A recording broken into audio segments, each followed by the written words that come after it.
In one of the rooms of the stone building, a girl was held by the hair.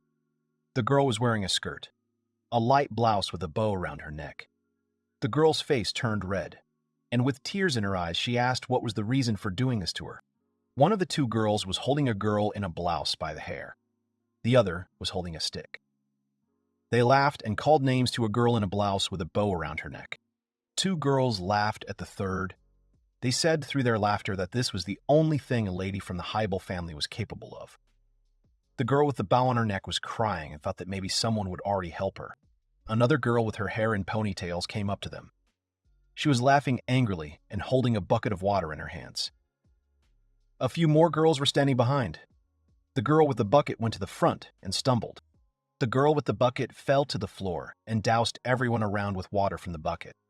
The girl with the bow on her neck looked away in fright. The surrounding girls began to scold the girl with tails on her head because of the spilled bucket. The girl who had been crying earlier pulled away and watched what was happening with surprise on her face. The next moment, one of the mops seemed to come to life and began to strike at the girls around her. One of the girls had a mop in her mouth. The girls began to fall to the ground and scream in pain. The girl with the bow on her neck looked at them in fright. One girl had a bucket on her head. The second had a rag in her mouth, and the third had her clothes torn to shreds. A girl with a bow on her neck looked in front of her. A girl with torn clothes stood in front of her and said that she was really sleeping now. A girl's hair with a bow on her neck began to develop. She noticed a strange glow and turned to the open window. A window was open behind the girl, behind which the city could be seen. Not far from the window there was a large tree, on the branches of which stood a black dragon and looked at a girl with a bow around her neck. The girl thought that she wondered who had done all this. The girl was smiling broadly and holding a black dragon in her arms. The second girl looked slyly in front of her. Gloves were on her hands. The third girl looked viciously in front of her. She had a mop stick in her hands. Events are being moved back a year. The girl with the bow on her neck was named Charlotte. She was walking around the territory with a white dog. The two men were discussing Charlotte. A blonde man named Richard was her fiancé. Charlotte's hair was pulled back in a braid. She was smiling broadly and hugging a white dog. The dog closed its eyes and cuddled up to Charlotte. Charlotte was sitting at the table and holding papers in her hands, and a man was standing next to her. She was involved in the affairs of the country. There were writing materials on the table. At other times, Charlotte was minding her own business. A woman came up to her and said that Charlotte was being called by her father, Hina. There were several people standing in front of the man who was wearing a long cape. They were all in a large room with a long carpet on which stood a throne. The man with the mustache said that everyone had finally arrived. One of the guests with a smile on his face said that Hina had a surprise for them because he couldn't just collect them. Hina lifted the cape from behind which the girl was peeking out. The girl was holding on to Hina's cape. Her face was red with embarrassment.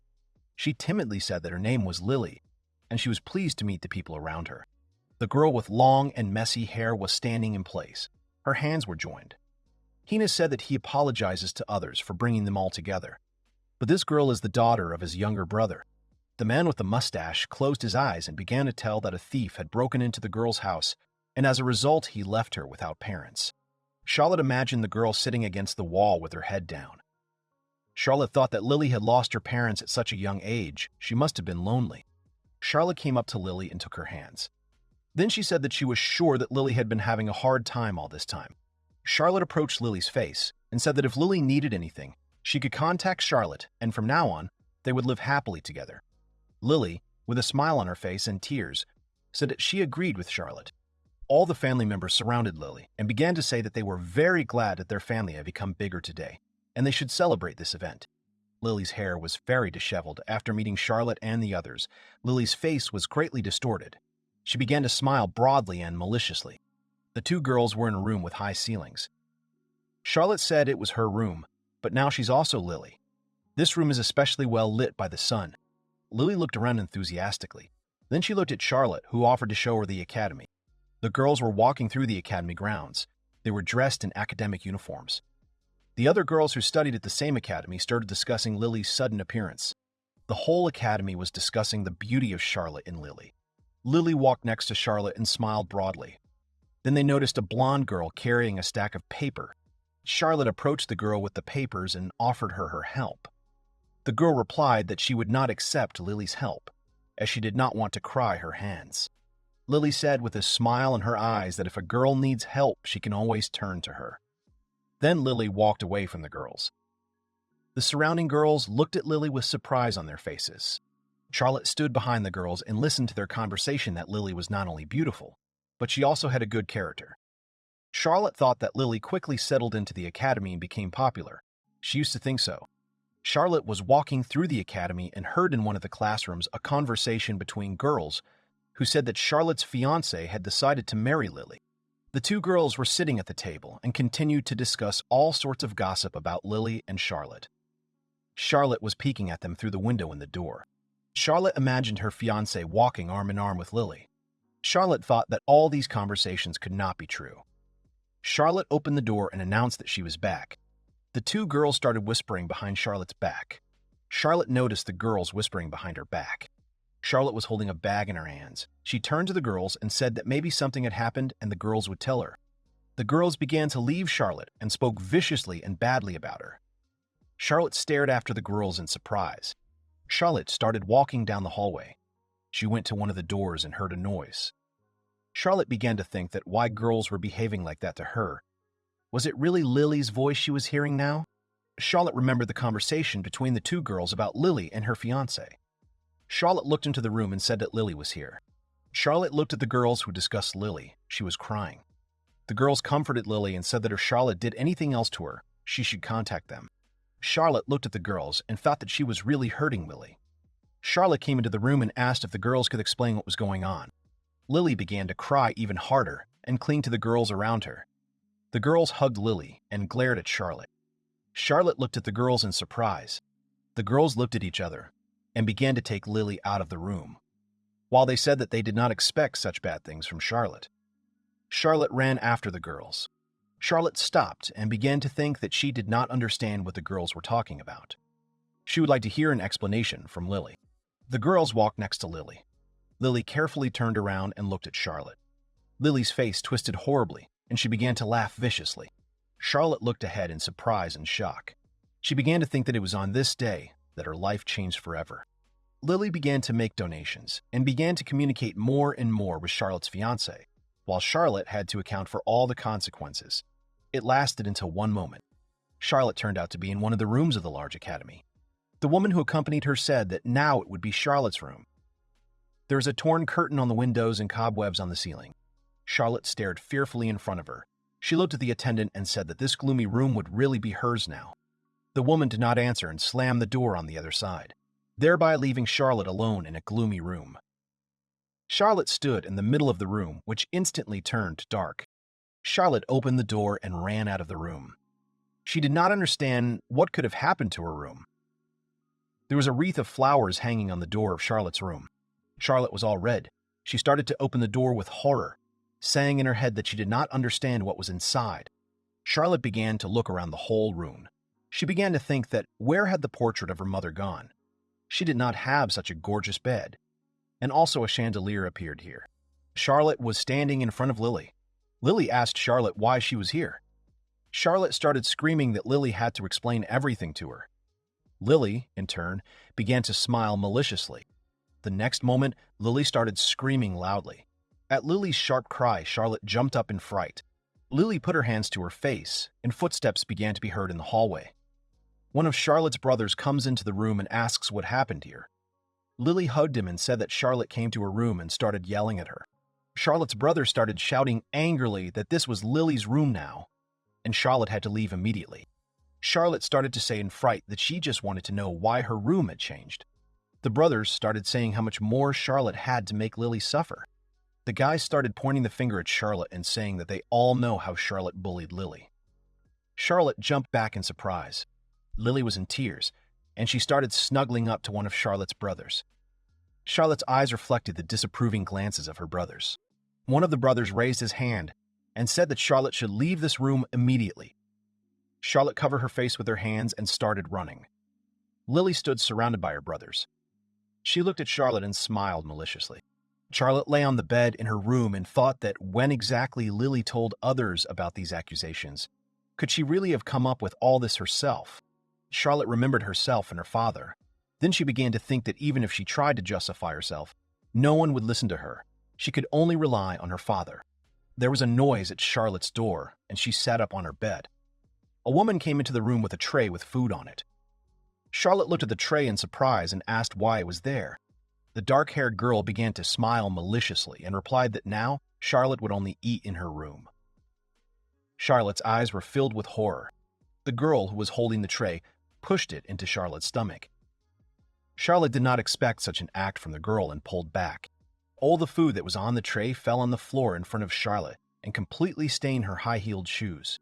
Charlotte collapsed to the ground next to the tray. The dark-haired girl started to leave and finally said that Charlotte had received her food properly, which was the last one for today. Tears began to appear in Charlotte's eyes. Then she began to scream that she was the daughter of the Hybel family. She had the right to eat with all members of her family on an equal footing, and in general she did not understand who could do this to her. The dark-haired girl turned around and angrily said that all the orders had been wrung out by Charlotte's fathers. Charlotte was sitting on the floor and a void appeared around her. Charlotte covered her head with her hands, and many eyes appeared around her. Charlotte began to think that even her father had abandoned her, and there was no one left with her. After a while, Charlotte ended up at the academy. She was walking down the corridor, and everyone around her was watching her with disapproving eyes. Lily was hugging the girls and laughing. Charlotte was alone and stood aside. The girls who accompanied Lily noticed Charlotte and began to speak unflatteringly about her and take Lily aside. Lily turned to the side where Charlotte was standing. At first her face was calm, then in an instant it distorted into an evil smile. Lily put her hand to her face and said she gets scared when she's alone. The girls began to cheer Lily on. Charlotte stood aside and watched what was happening. The girls were at the end of the corridor. Charlotte opened her drawer with things that were all filled with water.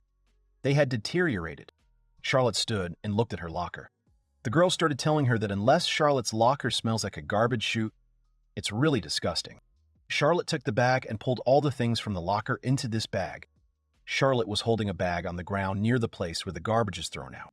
Someone was looking at Charlotte from the window, and the next moment Charlotte is wearing leaves with bugs and maggots. Charlotte gets very scared and starts screaming. Then she fell to the ground and covered her head with her hands. Charlotte looked up at the window, from which she heard the laughter of Lily and several other girls. Charlotte thought she didn't understand why Lily was doing this to her. The girls from the academy were sitting in the dining room. Charlotte was sitting with everyone. The surrounding girls were discussing Charlotte.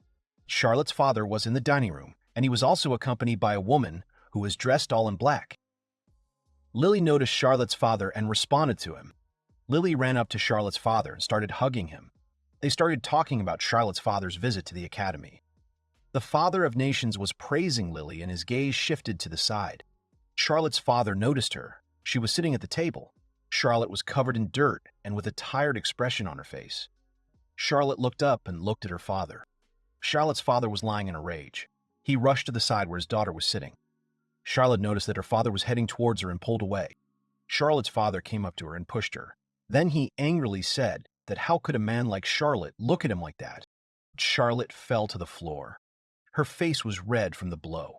Charlotte's father's hand was shaking with anger, and he said that she should be ashamed as a member of the Hybel family. The girls around Charlotte laughed at her. Charlotte was looking down in fright. Her cheek was red. The girls around her said that even her father had turned his back on Charlotte. Charlotte turned and tried to leave. At this time, Lily ran up to Charlotte's father and said that even if Charlotte had offended her, then her father should not punish Charlotte. Charlotte's father anxiously mentioned Lily's name. Tears appeared in Lily's eyes. She screamed that it was all her fault. Charlotte's father and the others were looking at Lily. Charlotte was reflected in her father's eyes, and he said that the other side of Charlotte had been revealed. Charlotte covered her face with her hands. She was in a panic. She was surrounded by people and looked at her accusingly. Charlotte remembered Lily laughing maliciously. Charlotte was in her room. She remembered the condemning faces of her loved ones. Charlotte thought that no one trusted her anymore. She wanted someone to help her. The people were looking at a beautiful box. The next moment, Charlotte heard a rustle outside the window. She got up from the bed and stared thoughtfully out the window. Charlotte went outside. She began to inspect the area, and the next moment the bushes began to move. When Charlotte saw the bushes moving, she was scared. Charlotte's face turned red. She leaned her hand against her chest and tried to see what was in the bushes. Then Charlotte reached out to the bushes and lifted them up. From under a thick bush, the muzzle of a small dragon, which had black scales, looked at Charlotte. Charlotte opened her eyes wide. She stared in surprise at the unusual animal. Charlotte's hair was sticking out in all directions. Charlotte was sitting on her knees by the bush. She lifted one part of the bush and looked at the animal. Charlotte asked in surprise that she was wondering what his name was and who he was. The animal was looking at Charlotte. Charlotte and the animal ended up in her room. The animal was lying on the bed and looked at Charlotte warily. Charlotte held her hand at the animal's head, and magic circles appeared in front of it. Charlotte put her hand on her chest and smiled. Then she said that if the animal was noticed, there would be a fuss. The animal could stay in her room at any time. Charlotte stroked the animal, which was sitting on a pillow, and said that she needed to come up with a name for it somehow. Charlotte put her finger to her face and thought about it, but she heard a noise outside the door. Charlotte began to cover the animal with a blanket. A dark-haired girl came into the room. She was holding a plate in her hand. Then she said that she had brought Charlotte food. Charlotte looked at the dark-haired girl and thanked her. Charlotte went up to the dark-haired girl and took a plate with liquid. Then she said that, "And why didn't they bring a spoon?" The dark-haired girl looked away from Charlotte and said that there was no need for a spoon, since Charlotte looked like a dog. Charlotte was very surprised to hear the words of the dark-haired girl. There was an animal hiding in the blanket behind Charlotte. It peeked out from under the blanket and watched the girls warily.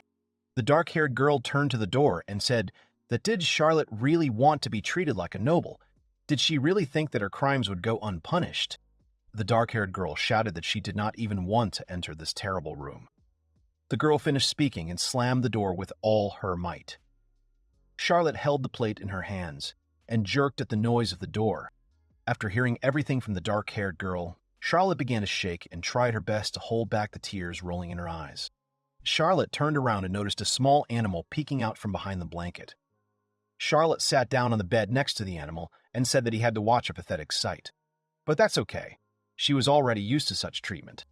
The shadow of the trees was falling on the window of Charlotte's room. She was sitting on the bed and began to say that previously there was a lot of sunlight in her room. But the sun's rays almost do not enter the current room. Charlotte pushed the plate towards the animal and said that he shouldn't worry, it was just vegetable soup. The animal looked warily at Charlotte's smiling face. After thinking a little, the animal approached the plate and began to carefully eat the vegetable soup that Charlotte gave him. The animal began to eat soup. Charlotte smiled and said that she was very glad that the animal trusted her. She still wondered why everyone turned away from her. Hearing these words, the animal looked at Charlotte in surprise. Charlotte looked around her room and said that rumors began to spread quickly. No one believed her, not the residents of the mansion of the Inhumans from the Academy. Charlotte imagined herself in the spotlight and surrounded by people who gradually began to move away from her. Then she went on to say that nothing like this had ever happened to her. She did not understand what she had done wrong. Charlotte began to shake. She saw the disapproving looks of people in front of her and said that she tried to find out everything from Lily, but she was completely overcome with fear. Charlotte wiped her eyes with her hand from tears. She began to say with a smile on her face that the animal probably did not even understand her. She apologized for having to listen to Charlotte. The animal was sitting on Charlotte's pillow and looking at her. Then he got up from the pillow and walked over to her. The animal began to fawn over Charlotte. She raised her hand in surprise. Charlotte had tears on her face. She hugged the animal and with a smile on her face said that the animal really decided to comfort her. She was grateful to him for that. Only the animal did not leave her. Charlotte stroked the animal's head. He closed his eyes with pleasure. Zeri opened his eyes. His gaze was full of determination. He thought that all Charlotte's words were very clear to her. At this time, the animal began to remember how many people crowded on the platform. Several men in uniform began to inspect the car. The guys who were standing on the platform started saying that it seems the train had a high school student. One of the guys was filming everything on camera. A dark-haired young man was lying on the rails under the train carriage. His eyes were open. The animal thought that he understood Charlotte, since he used to be a human. The young man thought that he should have died in that collision, but he woke up in the body of a little chimera. And then he realized that he had been reborn in another world. The chimera was in the territory among other unusual animals. The boy recalled that for the sake of survival, he had to fight with hostile people and animals. But one day he was attacked and wounded by a monster. The boy in the chimera's body screamed in pain. The chimera fell from a high cliff. He landed on the bushes. The wounded guy in the body of a chimera sat under the bushes and thought that he would really die in this world. After a while, bushes opened up in front of the guy in the body of the chimera. He looked in front of him and saw Charlotte. The guy in the body of the little chimera stared in surprise in front of him. His mouth was slightly open. He wondered if an angel had appeared in front of him now. Charlotte held the chimera on her lap and hugged him. At that time, he thought that Charlotte was his savior, and he wanted to repay her for this kindness. The windows in the brick building were darkened. The guy in the chimera's body thought that a lot had happened to Charlotte. He wanted to try to solve her problems as a thank you. Charlotte started to change clothes. The chimera turned away. Charlotte stroked the chimera's head and said that he should not leave the room. He just had to wait for his return. The door to Charlotte's room slammed shut. The guy in the body of the little chimera tensed up and thought that now was the time to activate the invisibility ability. The chimera opened its wings and thought that with this ability, he could be invisible to everyone, but he could be touched. If not for this ability, he would have been defeated long ago. The guy in the chimera's body remembered Charlotte and thought that he needed to get out of the room to understand why Charlotte was being treated like this. The chimera jumped on the door handle and opened it. The girl with the mop in her hands began to look around in all directions. The guy in the body of a chimera began to move around the academy. The guy in the body of a chimera opened his mouth in surprise and thought that this was really a gorgeous mansion. He found himself in a large room that was being cleaned by several people. The guy in the body of the chimera noticed the dark-haired girl who brought food yesterday. Another girl was whispering viciously in her ear. Charlotte was coming down the stairs, carrying a bag. Two girls were standing behind her and discussing something. The guy in the chimera's body noticed Charlotte. The girls looked at each other and started laughing. A dark-haired girl walked up to the carpet that was laid on the stairs. The chimera guy was watching what was happening. A dark-haired girl was holding a carpet in her hands, and Charlotte was walking down the stairs. The chimera guy was looking at them. The girl began to smile maliciously.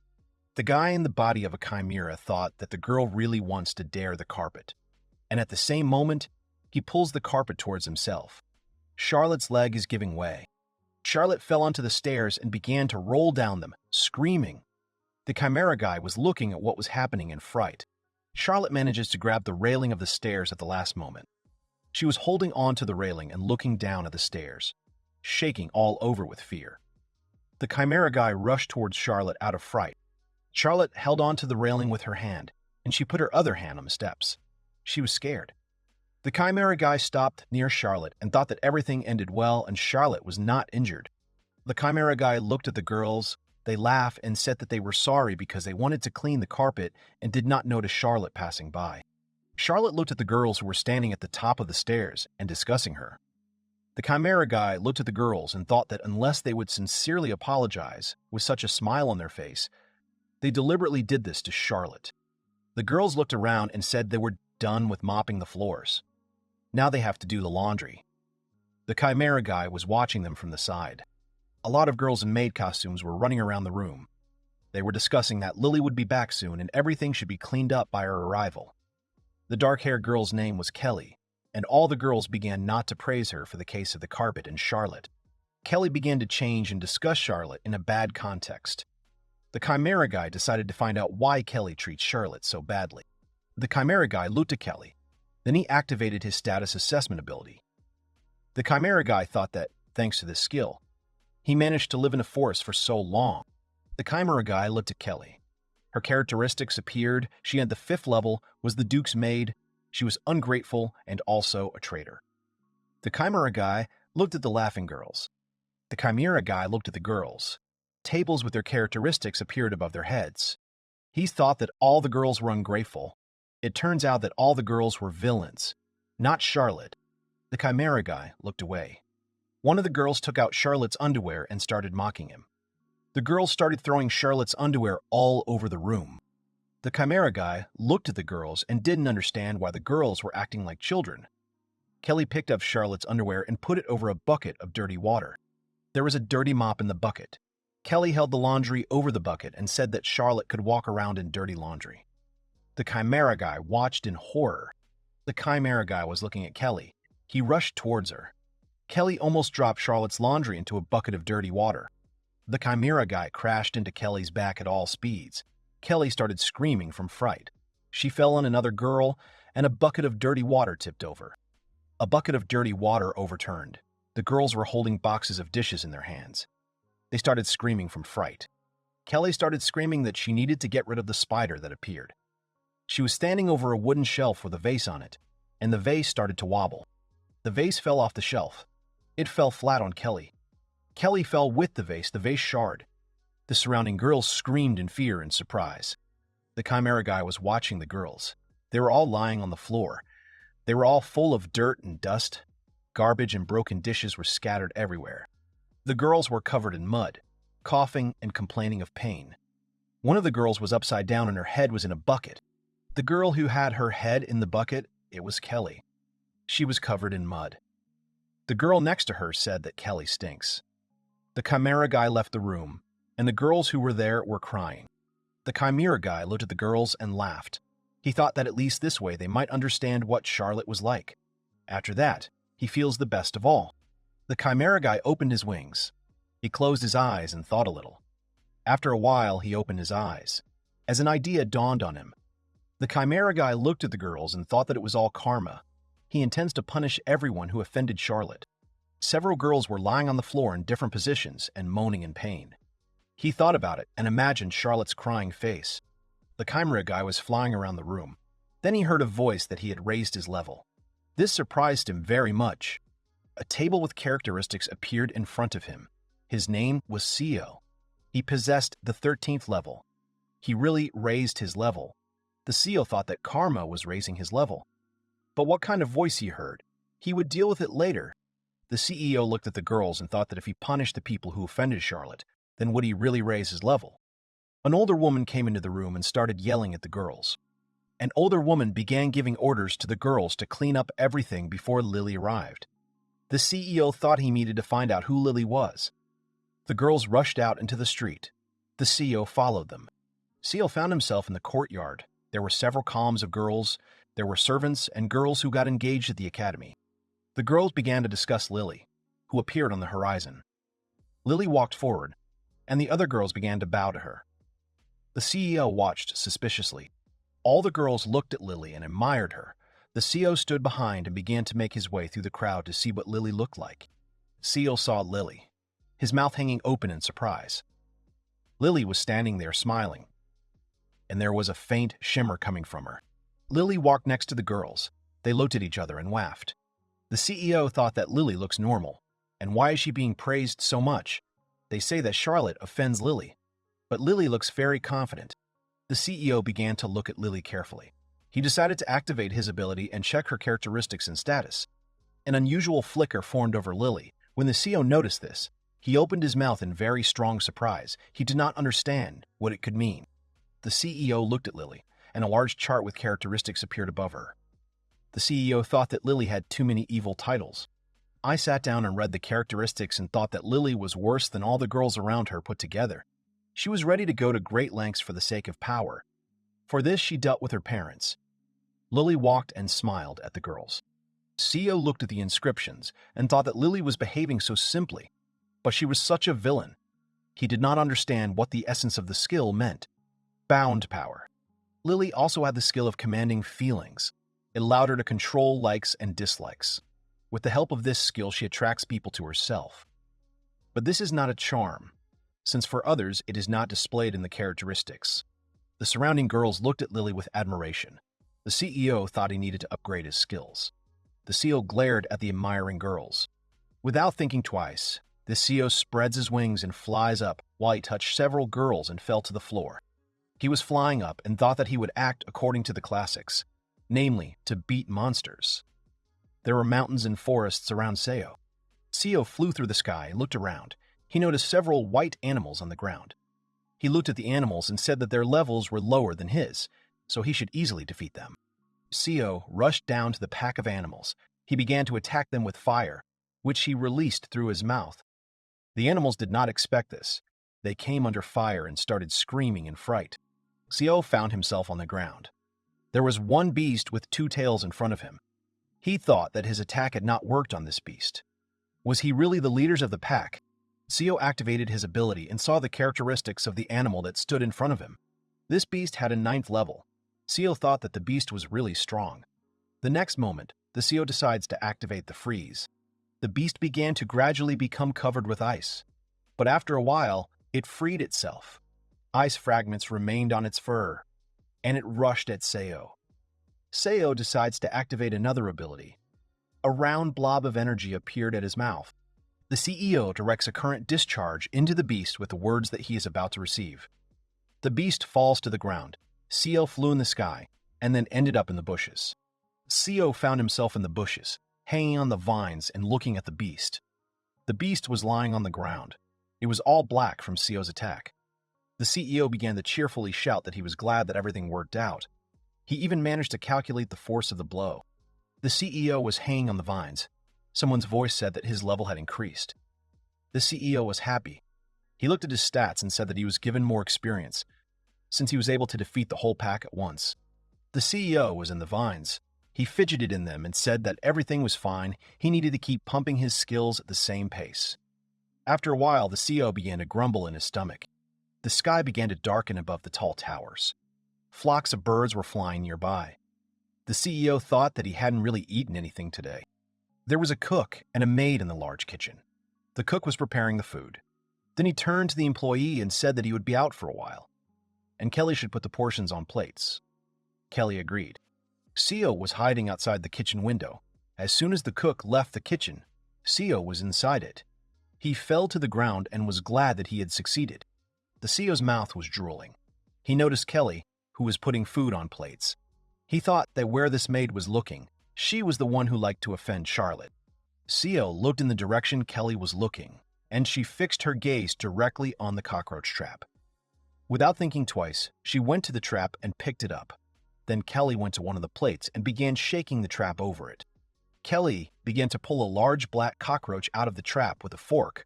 He sat up in shock and opened his mouth wide. Kelly smiled maliciously and started saying that Charlotte deserved to be punished for making Lily cry. A large black cockroach fell out into a large white plate of food. As soon as it reached the food, a loud splash was heard. Kelly smiled maliciously and stirred the contents of a plate with a spoon in which a large black cockroach was swimming. Without thinking twice, Seo took a large, dirty saucepan into the sink and flew towards where Kelly was standing. Seo hovers over Kelly with a pot in his paws. In the next moment, the pot is on her head. She got scared and started screaming. Seo got angry. He started flying around Kelly and shouting that she should remember his result of today's leveling. Seo started attacking the pot with fire magic, while the pot was on Kelly's head. At the last one, the Seo does a somersault in the air and hits the bottom of the pan with his tail, which was on Kelly's head. Kelly falls to the floor and starts rolling on the floor. The head cook returned to the kitchen. He started looking around and shouting that he didn't understand what was going on here. The CEO notices the cook. Then he looked at the tray of food and thought that he should leave for now and take the tray with him. Seo rushed out of the kitchen. There was a tray of food on his head. When Seo ran away from the kitchen, he said that he'd got food for Charlotte. At this time, everyone was waiting for food in the dining room. Lily turned to the side and said that the kitchen was too noisy today. Lily began to smile maliciously when she heard two girls talking behind her back that Lily was too good, so she was worried about everyone. Today, Charlotte insulted her again. She really is a bad person. Lily looked delighted. She thought that everyone loved her. It was really a real pleasure. And Charlotte, who was not even invited to the dining room, was probably choking on stale bread right now. At this time, Charlotte was eating food from a plate and enjoying its taste. The CEO was sitting next to her on the bed and eating a bun. The CEO thought that he was interested in the fate of that soup with a cockroach. Lily and the others started eating. Lily looked at the plate and said that tonight's dinner really looks amazing. Lily put a spoonful of food in her mouth and started chewing it. One of Charlotte's brothers was sitting next to Lily and looking at her. Lily pushed the empty spoon away from her face. She started looking down. As something started hanging out of her mouth, she noticed it. She was very surprised what was happening. Then she took the handkerchief in her hands and put it to her mouth. One of Charlotte's brothers asked Lily if she was okay. Lily spits out the leftover food into a handkerchief. Then she began to examine the contents, which turned out to be on the handkerchief. There was a large black cockroach.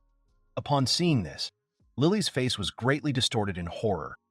Her mouth was slightly open and stained with food. She was holding a handkerchief in her hands. Lily got up from her chair and threw a plate of food off the table. Her face was filled with anger. The others who were sitting at the table watched Lily's actions in surprise. Lily threw her chair back, and people around her started asking her if Lily was okay. One of the maids came up to the table and started screaming in fright. She saw a cockroach on the table. The second maid sat down next to Lily and began to calm her down.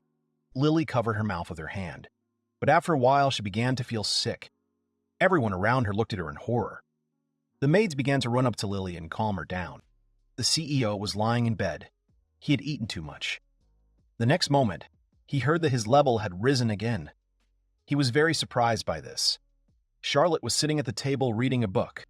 CEO got up on his paws and heard a voice that he had reached the 5th level and transformed from a chimera cub into a proto-chimera. The CEO jumped up and got that he had really been reborn. Soul jumped off the bed and ran to the mirror. He began to look at himself and think that he seemed to have transformed, but did not really change. A table with his characteristics appeared in front of the CEO, which he began to look at. The CEO considered his characteristics and thought that he was thrown back to the 1st level, but his characteristics have become much higher. Before the next evolution, he needs to reach the 25th level. The CEO imagined himself in different guises. He thought that the more often he evolves, the more his appearance will change. The CEO was considering the characteristics of the insect chimera. He thought that the skills themselves could be obtained for a joint venture. CEO was sitting on the floor and thinking, what else can I see? Another form of chimera. This is a berserker. This photon is losing its sanity. CEO thought about it and imagined that Lily might be attacked by a berserk chimera. He thought that he didn't want to evolve like that, as Charlotte might get hurt. The CEO looked at the characteristics. Then he caught her eyes on the floor and thought that he would like to evolve into a human, not a chimera. The next moment, the CEO notices one form, a chimera man. He reaches the 30th level and acquires human skills. CEO's mouth dropped open in surprise. The CEO was looking at a table with the characteristics that a human chimera can possess. When the CEO saw this, he was very surprised. CEO's face began to shine with joy, and he thought that he would be able to possess unreal strength, and even more so become a human being. Then he would be able to protect Charlotte and also communicate with her. CEO only needs to get the skill of humanism. The CEO began to look at the table in order to find out how many joint ventures it would take to become a chemical man. Then the CEO starts shouting that he really would need 15,000 joint ventures for this. The CEO completely lay down on the floor. He got upset and said that how much would he need to save up such a number of joint ventures. CEO and Charlotte turned to the wooden door. They both heard someone approaching Charlotte's room outside the door. Charlotte ran up to the CEO and said that he needed to hide urgently. Charlotte took a blanket and covered the CEO with her head. The CEO did not like this situation. Her older brother came into Charlotte's room. He was wearing a uniform, and several strands of his hair hung down over his face. Charlotte stood in front of her brother and asked him why he had come to her room. Charlotte's brother angrily replied that he had no strong desire to stay in the room of a villainess like her. The CEO looked out from under the blanket and thought with displeasure that, well, then the older brother should immediately leave Charlotte's room. The older brother looked at Charlotte's desk and said that it was really the documents of the school board. Charlotte looked at the table and said with a smile on her face, "This is what they are. She has to finish with them by tomorrow." Charlotte's brother raised his hand and looked away from her. Then he said with displeasure that Charlotte really continues to pretend to be an excellent student until she already understands that no one needs her. Seo's face became gloomy and angry. He thought that a hard-working girl like Charlotte has such an ungrateful brother. He probably thinks that he is a wonderful person. The CEO activated his ability and began to consider the characteristics of Charlotte and her older brother. The CEO thought that Charlotte was compared to her brother. A magnificent man. Is her older brother in charge of her talents? Charlotte's brother pointed his finger at the table and said that Charlotte should immediately give him this music box, which she had inherited from her mother. Charlotte, as soon as she heard his words, was very scared. The box was on the table next to the writing materials. Her face turned red. She opened her mouth and said plaintively that this box belonged to her. My brother held his hand in front of Charlotte and said that this information was not important to him. Lily needed this box. Maybe Charlotte wants to hear what happened to His Highness in the end. Charlotte's face was all red. She looked at her brother and nervously said that she did not understand what her brother meant by that. Charlotte's brother's face was badly distorted. He got angry and started shouting that Charlotte should shut up. She couldn't keep her fiancé close and he got close to Lily. Because of this, she should give him her jewelry box. Charlotte's face was red, and beads of sweat appeared on it, and she replied that her brother was saying something incoherent.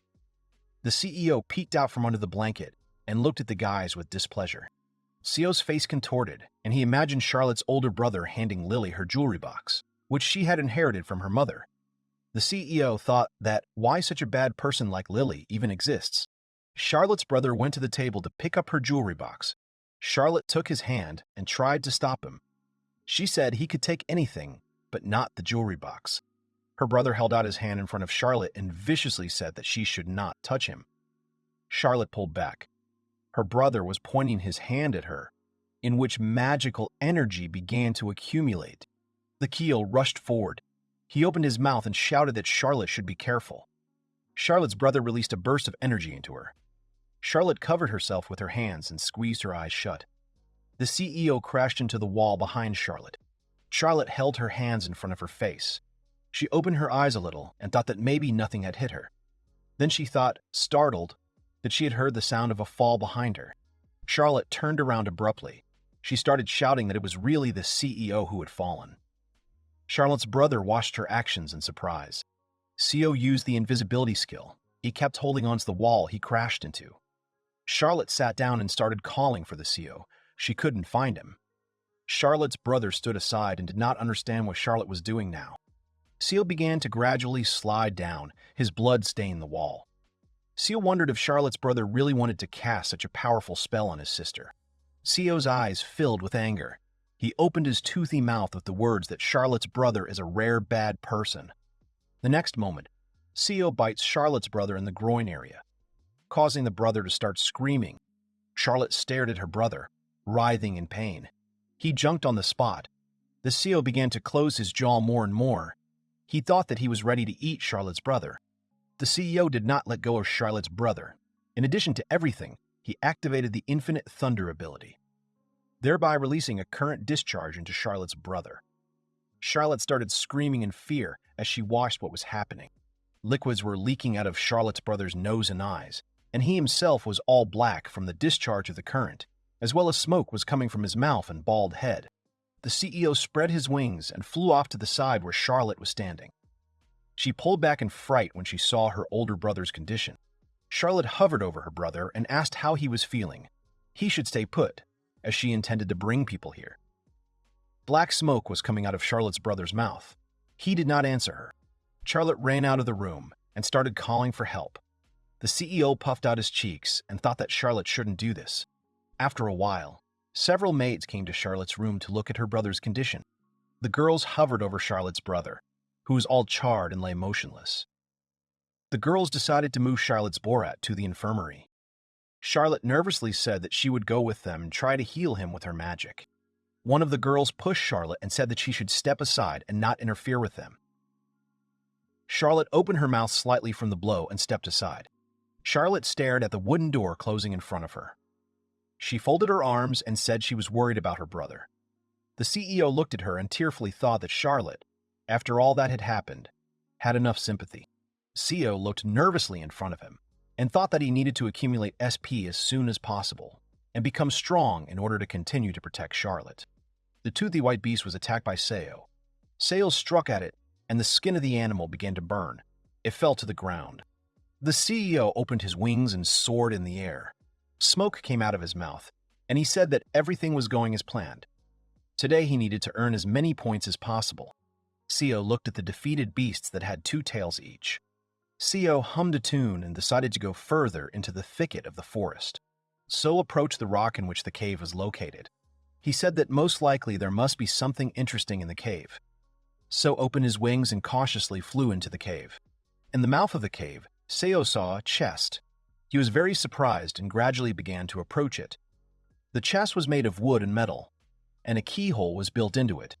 The CEO looked at the chest with excitement and wondered what could be hidden in this chest. The CEO kept his distance from the chest. Then, hearts appeared in the CEO's eyes. He imagined a cartoon man standing next to the chest, and a crystal appeared above his head. The CEO thought that maybe this is a treasure chest. As it happens in the game, this is every guy's dream. A moment later, the CEO found himself at the chest. He began kissing the chest and shouting that he really wanted to open the chest, as it was very interesting what was there. CEO leaned his paws against the keyhole that was on the chest and began to scratch it with his claws. Then he thought that if there were gems like that, then he would give them to Charlotte. After a moment, the chest begins to spin and throws Seo aside. He did not expect this and flew to the side, screaming a little. In the air, Seo turned around and landed on his four paws. He began to look at the chest warily, as he did not understand that this had just happened. The chest abruptly stopped in place. The CEO decides to activate his ability, and a table with characteristics appears next to the chest. It turned out to be a mimic monster that has the 8th level. Several paws burst out of the chest and white eyes appeared. The CEO began to smile maliciously and look at the monster. Then he said that he intended to take everything that is inside this monster. The CEO flies up into the air with his paw outstretched. CEO heads towards the monster to strike at it, but it misses. The monster disappears from the CEO's view. Then the monster appears behind CEO's back and strikes at him. CEO is very surprised by the unexpected act of the monster. CEO, from the monster's blow, flies to the side with his back to the bottom and screams a little in pain. The monster turns away from the CEO. Seo is very angry. He hangs in the air and looks at the monster. Then he begins to accumulate energy in his mouth to make another attack. Seo hovers in front of the monster in the air. He closes his eyes and makes an attack with the words that the monster must burn in hellfire. In the next moment, Seo rushes towards the monster and spews a cloud of flame from his mouth, which swept past the monster. The monster manages to dodge Seo's attack. Seo continues to fly towards the monster and shout that the monster is acting honestly. Without thinking twice, Seo begins to accumulate magical energy in his body to make another lightning attack. The current discharge went straight into the monster that was standing not far from the CEO. The monster was unharmed after the lightning attack. His eyes were evil. They stuck out of the darkness of the open chest. Beads of sweat appeared on the CEO's face. He nervously shouted that his attack had really not worked. This could not be. The monster headed towards Seo to make its attack. The monster stretches out its sharp paw towards Seo and strikes at him. Seo was injured, and also because of the attack he was thrown into the wall, he screamed in pain. Seo slid to the ground from the wall. A terrible shadow of a monster was coming at him, and he panicked and thought that his business had become very bad. Sweat trickled down Seo's face. He was shaking with fear when the monster was coming at him. The monster loomed over the CEO. He raised one of his paws, which was aimed at Seo. The monster rushed with all its weight to the side where Seo was, but Seo manages to push off the ground and slip between the monster's legs. Seo rushed towards the exit of their cave, from which the lush crowns of trees and mountains could be seen. He stopped abruptly and thought that the monster needed to be lured here. The monster noticed that the CEO was missing. He abruptly turns around and rushes towards where the CEO is standing. The CEO ends up riding the monster. CEO and the monster continue to fight. The monster starts to run away in fright, being chased from the air by the CEO. There is a bright flash of light in front of the monster. The monster looks at it in fright. The next moment, a huge explosion occurs and various fragments appear in the air. The CEO is floating in the air. He is trying to catch his breath. Then he looked down and saw that the monster was lying on the ground, and its insides were scattered on the ground. The CEO said that the monster really didn't have anything valuable inside. The CEO was floating in the air. From what he saw, he began to resent and plaintively say that he had tried so hard, he wanted so much to give Charlotte any kind of jewelry. The next moment, CEO freezes in the air. He cringes in pain. He closes his eyes and clenches his teeth hard. Seo found himself on the ground in a cave. He began to reflect, lying on the ground, that now he needed to take a break. Lying down, the CEO began to look at his table with characteristics and thought that he had only got 100 SP and the first level in the fight against this monster. It really is no good. The CEO put his head on his paws and closed his eyes. The next moment, Seo was very scared, as he felt that someone strange and frightening appeared behind him. Sweat trickled down the CEO's face. He hesitantly began to turn back, during which he thought that he felt someone very strong behind him. He would have sat down all wounded. He stood up a little. His mouth opened wide in fear, and he thought that he needed to figure out what to do next, since if it was an attacking-type monster, he wouldn't have long left. But what would happen to Charlotte in that case? So saw someone's face in the dark. His tongue was sticking out of his mouth, and the creature began to say that he thought what a cute cutie monster. He really wanted to eat him. The CEO opened his eyes and mouth even wider. He was very scared. Then he thought that he did not understand what kind of creature was in front of him now. An incomprehensible creature that turned out to be next to the CEO began to pull his hand towards him, then lick his lips, and as a result, the creature said that maybe something happened to the CEO. Otherwise, he has such a surprised face now. Sweat was running down the CEO's face. He opened his eyes very wide in his toothy mouth. He could not understand in any way who was in front of him now. A muscular woman with short hair stood in front of the CEO. Her eyes began to burn brightly. CEO thought that it was really a gorilla monster in front of him now. The girl spread her arms and pouted. The muscular woman's eyes sparkled brightly, and she began to chase after the CEO. Tears appeared in CEO's eyes. He turned around and started running away, shouting that he did not understand what kind of monster was in front of him. A muscular woman grabbed Seo. She started hugging him, saying that it was the embrace of Venus. The woman hugged Seo with such force that his eyes began to roll up and drool flowed from his open mouth. The woman held the CEO in her arms. He said with his last breath that he had had enough. He was already injured, he could not move, and he would no longer dare to be rude to this highly respected woman. The woman looked at the CEO with a smile on her face. A muscular woman was sitting on the ground and holding Seo in her arms.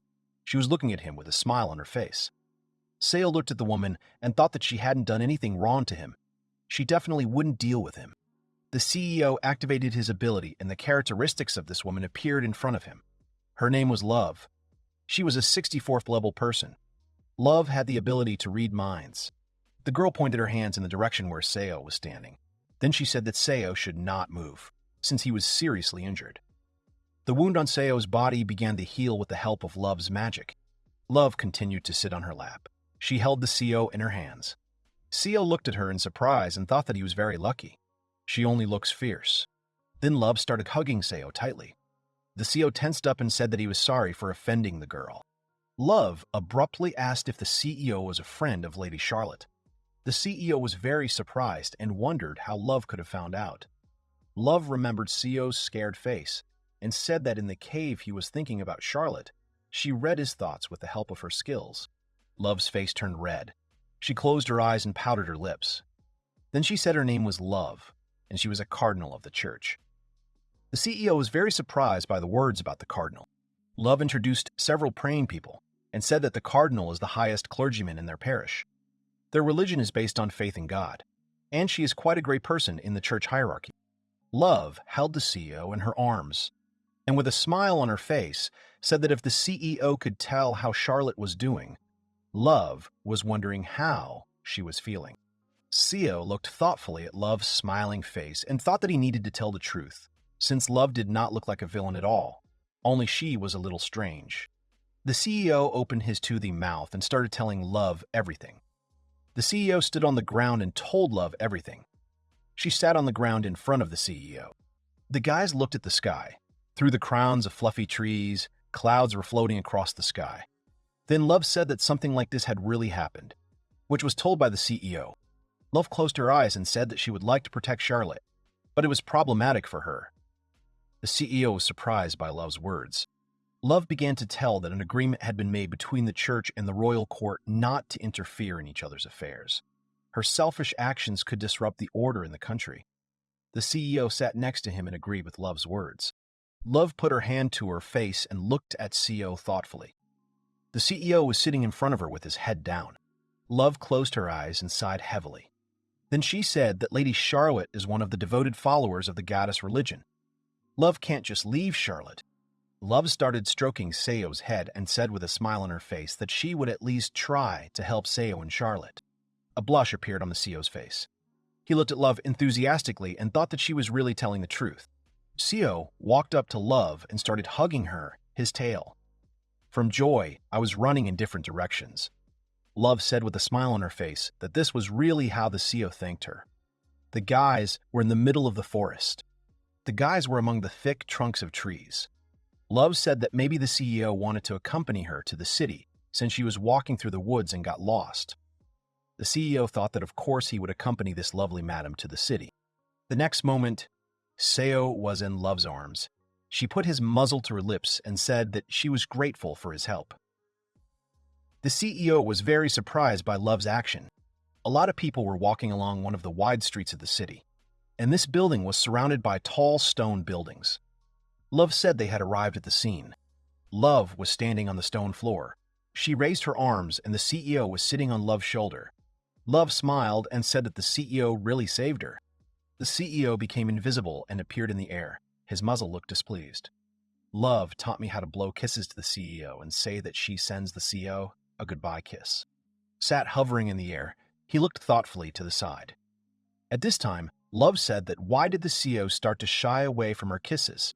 Seo was invisible. He spread his wings and headed forward. He thought he had not seen this building before.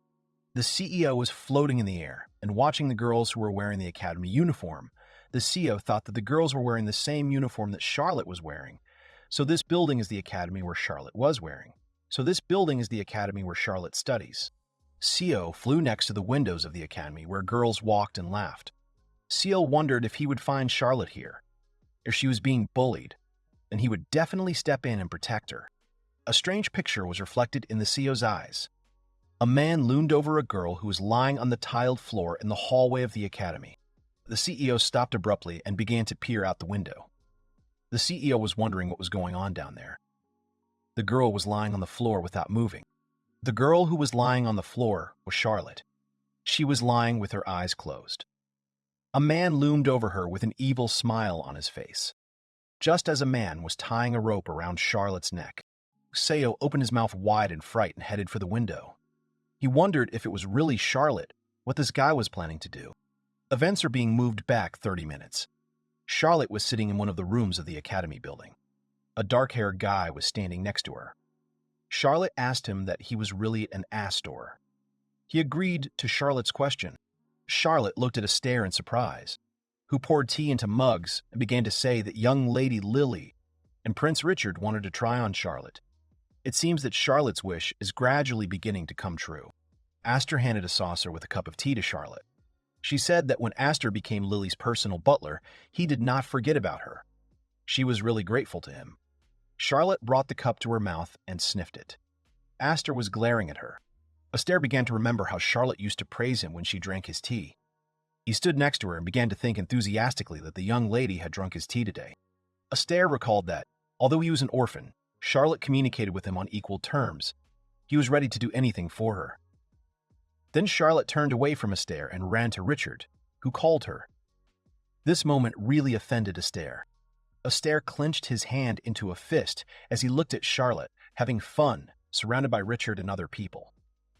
Astaire put his hand on his chest and thought that despite his efforts, Charlotte would still choose Richard, since he was just a commoner.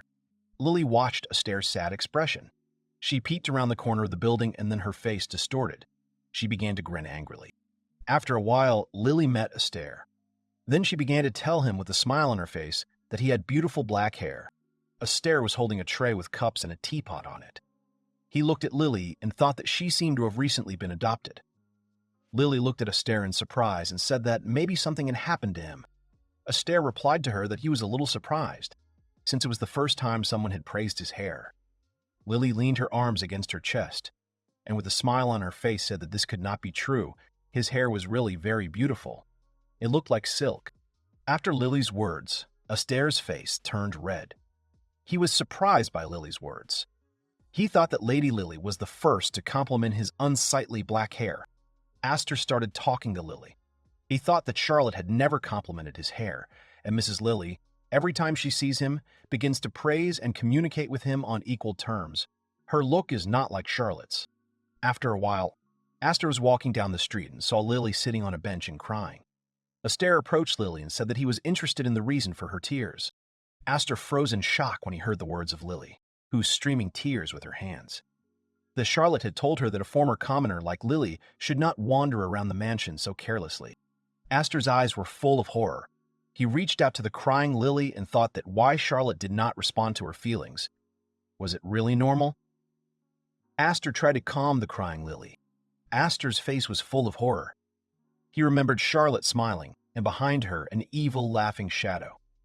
He thought that Charlotte was mocking him and behind his back. He would never clear her for this act. Charlotte's cup was empty. She had drunk all the tea. Aster hovered over the sleeping Charlotte and began to viciously say that Charlotte was mocking not only him, but also Lily. If Charlotte disappeared completely, then everyone would only get better. The next moment, there was a loud bang outside the door in the room where the guys were. Aster froze in place from fright, beads of sweat running down his face. Aster starts to turn towards the door to find out what kind of noise he heard. As soon as he turned around, a flaming blob flew straight at him. The fiery ball hit Aster right in the face. He began to fall back and make strange noises. The CEO rushed towards him and told him what Aster had planned and was going to do with Charlotte. Then the CEO bangs his head against Aster's head. Aster ends up on the floor. The CEO sits on top of him and punches him, while he started shouting that Aster should get for all his misdeeds. Aster's face was swollen and bruised. The CEO turned to Charlotte and asked if she was okay. The CEO was angry. He clenched his paws into fists. He ran up to Charlotte, who was unconscious, and said that she was fine. Everything was fine. Sale returned to Aster. Then he activated his ability and saw the characteristics of Aster. He was a man who had the 23rd level. He was also one of the servants of the mansion. The CEO put his clawed paw on Aster's head, sat down and began to say viciously that now Aster would see karma, sat down to clean Aster's 5th point so that he could stay alive. Meanwhile, beautiful dresses and jewelry were floating in the air. Various people were telling Lily that these dresses and jewelry were their gifts for Lily. Lily was surrounded by young people who praised her and agreed with her every word. Lily put her hand aside and, with a smile on her face, began to say that next time others should donate to those in need. Lily started rolling her eyes in pleasure. Not her face was all red, but there were people standing behind her who couldn't stop admiring her. This gave Lily a special pleasure. Lily put her hand to her face, which twisted into a malicious smile. She thought that as soon as she returned home, she would have to tinker with Aster a little. She was lucky that she snatched him as a personal butler. One of the guys came up to Lily and said that, why were people crowding at the gates of Lily's mansion? Lily stared in surprise at the gates of the mansion and the people who crowded around them. Several people started to turn back. Lily walked through the crowd to the gate of the mansion. People were discussing that they couldn't believe that the Hybel family mansion practiced such harsh punishments for servants. It was really terrible. Lily looked thoughtfully at the gate and did not understand what was going on here. The rays of light began to dazzle her. Lily lifted her head higher into the sunlight. Lily first saw a bouquet of flowers, and then Aster's bruised and swollen face. Then she saw the Aster completely. He was hanging upside down on the gate, and his 5th point was covered with a bouquet of flowers. Charlie puts her hands to her face and starts screaming Aster's name. She saw him and lied in horror. Next to Lily were young guys who also studied at the academy. They also fell into horror as soon as they saw Aster. Meanwhile, the CEO was in the room where Charlotte was unconscious. He looked out the window and said with a laugh that Aster had already become an urban celebrity. Now he would not even think about Charlotte. It was good that she remained unharmed. Charlotte was in a dream. She began to cry sharply and pronounce names such as Mr. Richard, her friends. Peace finally happened. The CEO listened attentively and looked at Charlotte. The CEO approached Charlotte. He put his head on her hand and plaintively said that Charlotte was a young lady. Charlotte was lying unconscious on the floor to the limit, but she had already stopped crying. The CEO imagined Charlotte being tied up with a rope. Then he thought that the CEO was acting frivolously. He could not think that others could encroach on Charlotte's life. Everything turned out to be much more serious than he thought. The CEO made a serious expression. He looked ahead and said that he needed to come up with something. The CEO also introduced Charlotte, who joined her hands together and began to pray. She raised her head high. Tears flowed from her eyes. Love was standing in a large hallway with an elderly man. They were not far from a huge window. Love said that His Highness had been in a coma for a year. The elderly man replied that he had no evidence. Love imagined the faces of the men with the castle behind them. Love put her hand to her face and said that Prince Richard and Chancellor Aurelia are now running the country. The man looked up at Love. He began to say with a smile on his face that Love was right, and these events helped open canteens for the poor. A little more, and such actions would leave no money in the treasury. Love furrowed her brows and said that although Prince Richard was in power, Miss Lily was giving him these tips. Love imagined Lily's appearance and thought that the CEO had said that Love needed to look at Lily. She was not who she claimed to be. Love put her hand to her face and looked away. Then she timidly said that the more she learns about Miss Lily, the more she annoys her. The man replied that Lily had been placed in the care of the Hybel family by order of the Chancellor. As soon as Lily heard the older man's words, she abruptly started looking at him. Her lips were pouting, and she was very surprised. The next moment, Love starts hugging an older man, saying that he shared very important information with her, for which she is very grateful to him. From the strong embrace, the man's eyes began to roll up. The events are transferred to Charlotte's house. An alley was built on the street in front of the mansion, on which there were benches. Charlotte was sitting at a table with books and a carved lamp on it. There was a large painting in front of the table. Seo was lying on the floor behind Charlotte and thought he was doing everything in his power to protect Charlotte. He sat down angrily and remembered how Charlotte had followed Astaire. His face was bruised. Charlotte asked Astaire why he was leaving the mansion. Astaire turned around and said that Charlotte should stop pretending.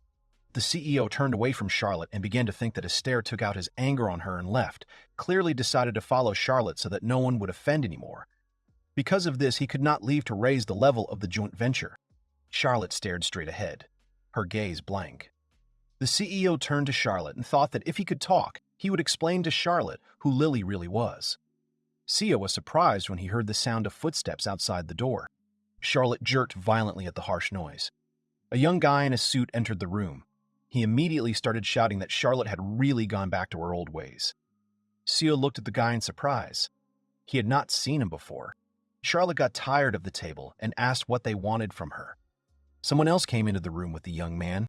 The guy got close to Charlotte's face and started shouting that Charlotte should stop pretending, as she started insulting Lily again.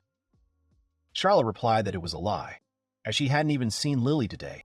Several people who came in with the young guy started saying that Charlotte should stop looking for excuses. They are disappointed in her. His Highness can only sympathize, since Charlotte is his fiancée. The CEO activated the invisibility ability. He watched the actions of the guys and thought that he did not understand who they were. The CEO activates his ability and a table with his characteristics appears above Prince Richard. He possessed the 10th level. The CEO thought he was surprised by such even statistics. Charlotte looked in front of her. She said that Prince Richard really loves Lily more than her. Richard replied that Charlotte was right. Charlotte's face darkened after hearing the words. Richard stood next to Charlotte and started shouting that their engagement to Charlotte was a mistake. It would soon be annulled and then Lily would become his real bride. Charlotte stood silently and listened to Richard's words. Charlotte started up as soon as she heard Richard's words, that if she did not want to be accused of treason, she should immediately bow her head and apologize to the future Queen Lily. The CEO became very angry as soon as he heard Richard's words. Seo opened his mouth and began to accumulate magical energy in his mouth. Charlotte broke the silence. She said that she also has pride. Why should she apologize for something she didn't do? Everyone in the room was greatly surprised by Charlotte's words. The CEO watched the process warily. Charlotte's gaze was lost. Richard's face began to change. He became angry and said that Charlotte should repeat her words. And in general, he is the crown prince. Then Richard abruptly raises his hand above himself. He began to swing at Charlotte and shout that Charlotte did not dare to insult him. Richard grabbed Charlotte by her uniform with his other hand, and Charlotte opens her mouth in fright. Seo joins his hands together and sticks his claws into Richard's 5th point with all his might. In surprise and pain, Richard spreads his arms to the sides. Then he begins to writhe in pain. Seo then activates his ability and applies an electric shock to Richard. Sparks start coming from Richard. The guys accompanying him stand aside in fright and start shouting Richard's name. Charlotte stands still and doesn't move. The CEO is standing next to him and is happy about what happened. Richard's escorts took him by the arms and dragged him to the infirmary. The CEO turns around and walks away thinking that he didn't even try. Charlotte held her hands together and stood still. She broke the silence and said that what happened to Richard was done by the CEO. The CEO was surprised and started to turn to Charlotte. Charlotte went on to say that the case with her older brother, after all, was also his doing. She noticed that lately the people around her often traumatized. Charlotte looked at the CEO. She continued to say that whatever the reason, the punishment is absenteeism. The CEO became nervous, he was embarrassed, and gradually began to move toward Charlotte. The CEO was a little scared when Charlotte came up to him and picked him up. He already squeezed his eyes shut. The CEO opened his eyes but did not look at Charlotte.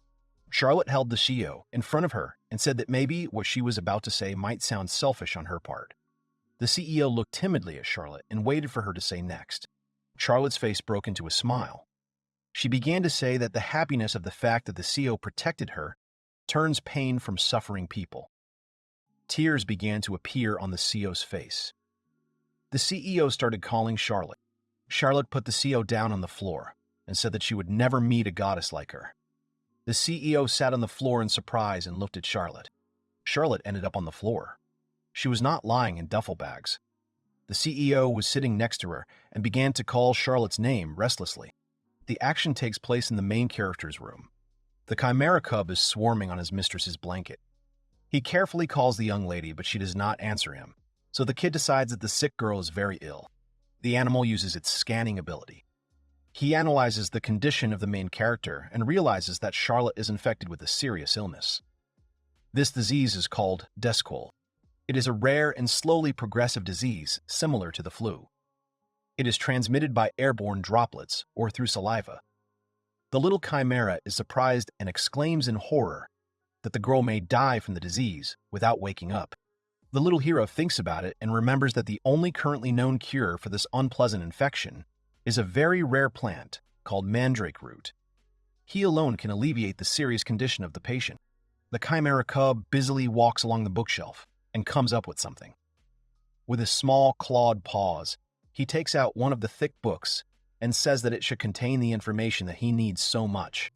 The animal opens it on the right page and notes that the language comprehension skill left over from a previous life will be very useful to him. He says that all that remains in the book is to find the right picture, and most of the work will be done. He finds the drawing and pokes at it with his paw, glad that he has found what a mandrake looks like. A reborn teenager reads and learns that this plant grows on the blood of monsters. He concludes that the plant is located where there are many remains. The devoted animal turns to his savior and friend. He asks the main character to wait a bit, remembering how kind she has been to him all this time. The grateful chimera cub promises that he will quickly find everything and return to her again. The action moves to the village streets. A woman wants to go to one of the abandoned houses, but a crowd of people dissuades her. They say that an exemplary family used to live here, but someone killed the girl's parents, and a daughter ended up in a shelter. Villagers say that the girl did nothing but insult the hard workers, scolding their work. It seems that her mere existence made everyone in the settlement sick. The girl's neighbor admits that they were glad to take her to a shelter and not suffer anymore. The lady listens attentively to them and notes for herself that she came to Lily's native village only to help the baby and Lady Charlotte. But the woman does not like the situation more and more by the second. She decides to inspect the house. The aunt of the main character, named Venus, opens the front door to Lily's house to inspect it. The lady goes inside in order to learn something from the residual memories that always remain in such unusual places where someone died. She puts her palm against the plank floor covering the whole house. On the floor, despite the fact that some time has passed since the death of the parents, there are still traces of blood left by the killer exactly a year ago at the crime scene. The woman sees a terrible picture that defies logical explanation, the actions of which took place some time ago. Lily's wounded father lay on the floor and begged his daughter to stop the atrocities and leave her mother alone. The girl does not stop and tightly clutches a kitchen knife in her hand, using it as a weapon for mutilation. Her glassy eyes are full of rage and madness. The mother's exhausted hand falls dully to the floor and no longer rises. The lady is horrified. She asks herself what she just saw. A woman can't believe that a girl would do this to her parents with her own hands. She realizes that Lily got rid of the evidence a long time ago, and no one will believe her without proof. Venus frowns and says that this is no longer a simple hobby of a child. She stumbled upon a serious case quite by accident. She understands that no one will believe her without solid evidence, so in order to convict Lily, she needs to prepare carefully. Meanwhile, the animal is flying through the dense forest. He grumbles that he has not been able to find a mandrake for a long time, although he bought the skills improved sense of smell and scent search specifically for this. The baby was already beginning to feel sick from the unpleasant smell of animals. The baby chimera, one by one, goes through all the plants that come in his way, in search of the cherished root, and suddenly his gaze falls on one of the familiar-looking leaves. This is exactly the image he saw in the book he had viewed earlier.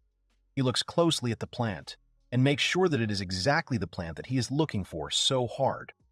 The hero is incredibly happy that after so much time he discovered the cherished mandrake root, which can cure the main character of the disease. He grabs the leaves of the plant with his small, sharp teeth and tries to pull the fruit out of the ground. The hero is so keen on this activity that he does not notice how someone is slowly approaching him from behind, casting his shadow on the animal. Unexpectedly for the hero, some kind of beast throws a small chimera with all its might with its powerful paw. The impact is so strong that he flies away from the place where he was sitting. The hero does not let the mandrake root out of his teeth, so the plant is also pulled out. After flying some distance, the animal falls to the ground. He realizes that his opponent's blow broke his wings. Thus, he lost the ability to fly. The beast, which looks like a saber-toothed bear with horns, is slowly approaching him. The chimera cub's eyes widen when he sees such a decisive attack, and he curses inwardly, asking himself if this unknown beast is really the keeper of this rare plant that the baby pulled out a couple of seconds ago. He scans the enemy and realizes that he belongs to the race of huge bears and has very good abilities and health. The kid grabs a mandrake root in his teeth and runs away from the bear with all his might, realizing that he will not be able to cope with him in a fight. Now the main goal for him is to deliver medicine to his mistress, which will help her recover as quickly as possible. He clenches the plant in his teeth with all his might and repeats to himself that he should never let go of the mandrake root, because he will most likely not find another one, or he will lose too much time, and it will be too late. Meanwhile, the bear catches up with him and gives the fugitive a new, even stronger and more lashing blow. The little hero flies up into the air again from such a slap on the head. He realizes that he did not notice how he ended up on the edge of the cliff. The kid does not have time to slow down, and by inertia, flies off the cliff straight into a deep gorge. The brave cub spins in uncontrolled flight, falling in a stream of air and unable to soar into the sky due to previously injured wings. A huge bear is hovering on the edge of a cliff, watching as the animal flies rapidly down the cliff.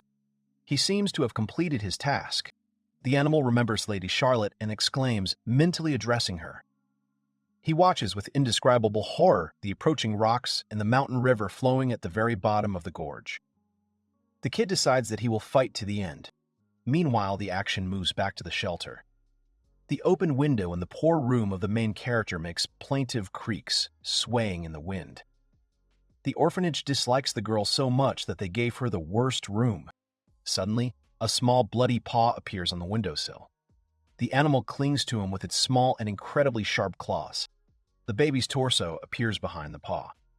He grabs the wooden windowsill and, holding a mandrake root in his teeth, waddles into the main character's room. He slowly rearranges his legs, but purposefully walks towards Lady Charlotte to help her. The brave animal proudly turns to the girl and, opening his swollen eyes, says that he has obtained a healing mandrake root for her. The kid, who has made such a difficult journey, looks around the room and is horrified. It's empty. He calls his mistress, but the girl's empty bed is straightened out. The room is in a mess, as if someone hurriedly dropped the furniture and pulled the main character out of it. The aunt of the main character, with an animal on her shoulder, runs headlong to help her niece. He and the hero imagine how a girl weighs on thorn branches and is mistreated by her. She urgently needs to be rescued. 3 days earlier, Charlotte, sick and exhausted by her illness, lies on the bed and breathes heavily, parting her parched lips.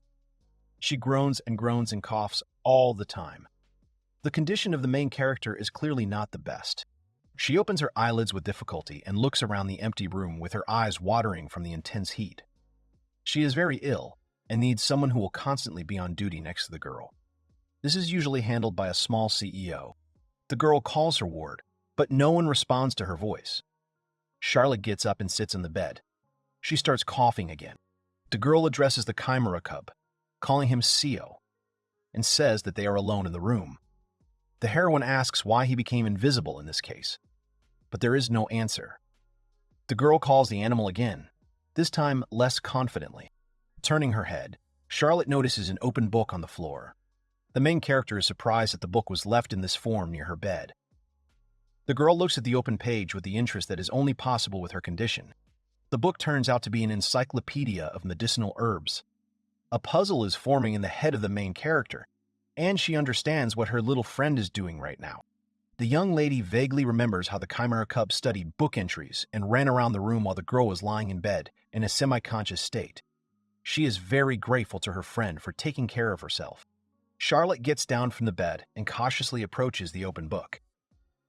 She tremblingly smooths the corner of the book, crumpled by the animal, and is mentally touched by how strange this baby is.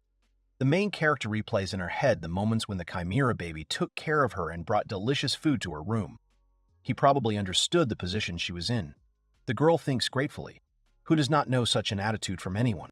Charlotte had noticed for a long time that the servants were secretly adding all sorts of rubbish to her food. The student council is also dumping all the dirty work on her. If the main character makes a mistake, she is immediately scolded and accused of all the sins of the world. However, despite all the hardships, Charlotte stubbornly told herself that you need to be a decent person and follow the voice of conscience. She believed that it was necessary to ignore evil and do good, but with the advent of Lily, her principles began to disappear. The main character shrinks into a ball, feeling humiliated and trampled. She is ashamed of her current condition and her relationship with others. These bitter thoughts only make her feel more and more painful every second. The girl's condition could be compared to an insensitive rag doll. In truth, she would have gladly turned into an insensitive toy if not for one character who played a huge role in her current life. Without Seo, her existence would have lost all meaning. The main character was happy to see how the cute animal is angry at those who offend his girlfriend and patroness. During their acquaintance, the baby became her best friend and replaced the whole family. Charlotte sighs sadly, swallowing back tears. She was deeply touched by the kindness and care of the little chimera cub. Realizing how much he had done for her, the main character turns towards the closed door and slightly puts out her hand. She makes a call, saying she wants to see the CEO. Instead of a small animal, a crowd of knights armed from head to toe breaks into the girl's room. They are clearly not in the most friendly way towards the main character, and are not going to mess with her at all. The knights point their spears and pikes at her. The blade of one of the spears almost cut Charlotte, but she was able to recoil in time and avoid injury. They shout an order for her to stay put. They say that the girl betrayed her country. Charlotte looks at the knights with bewilderment and fear.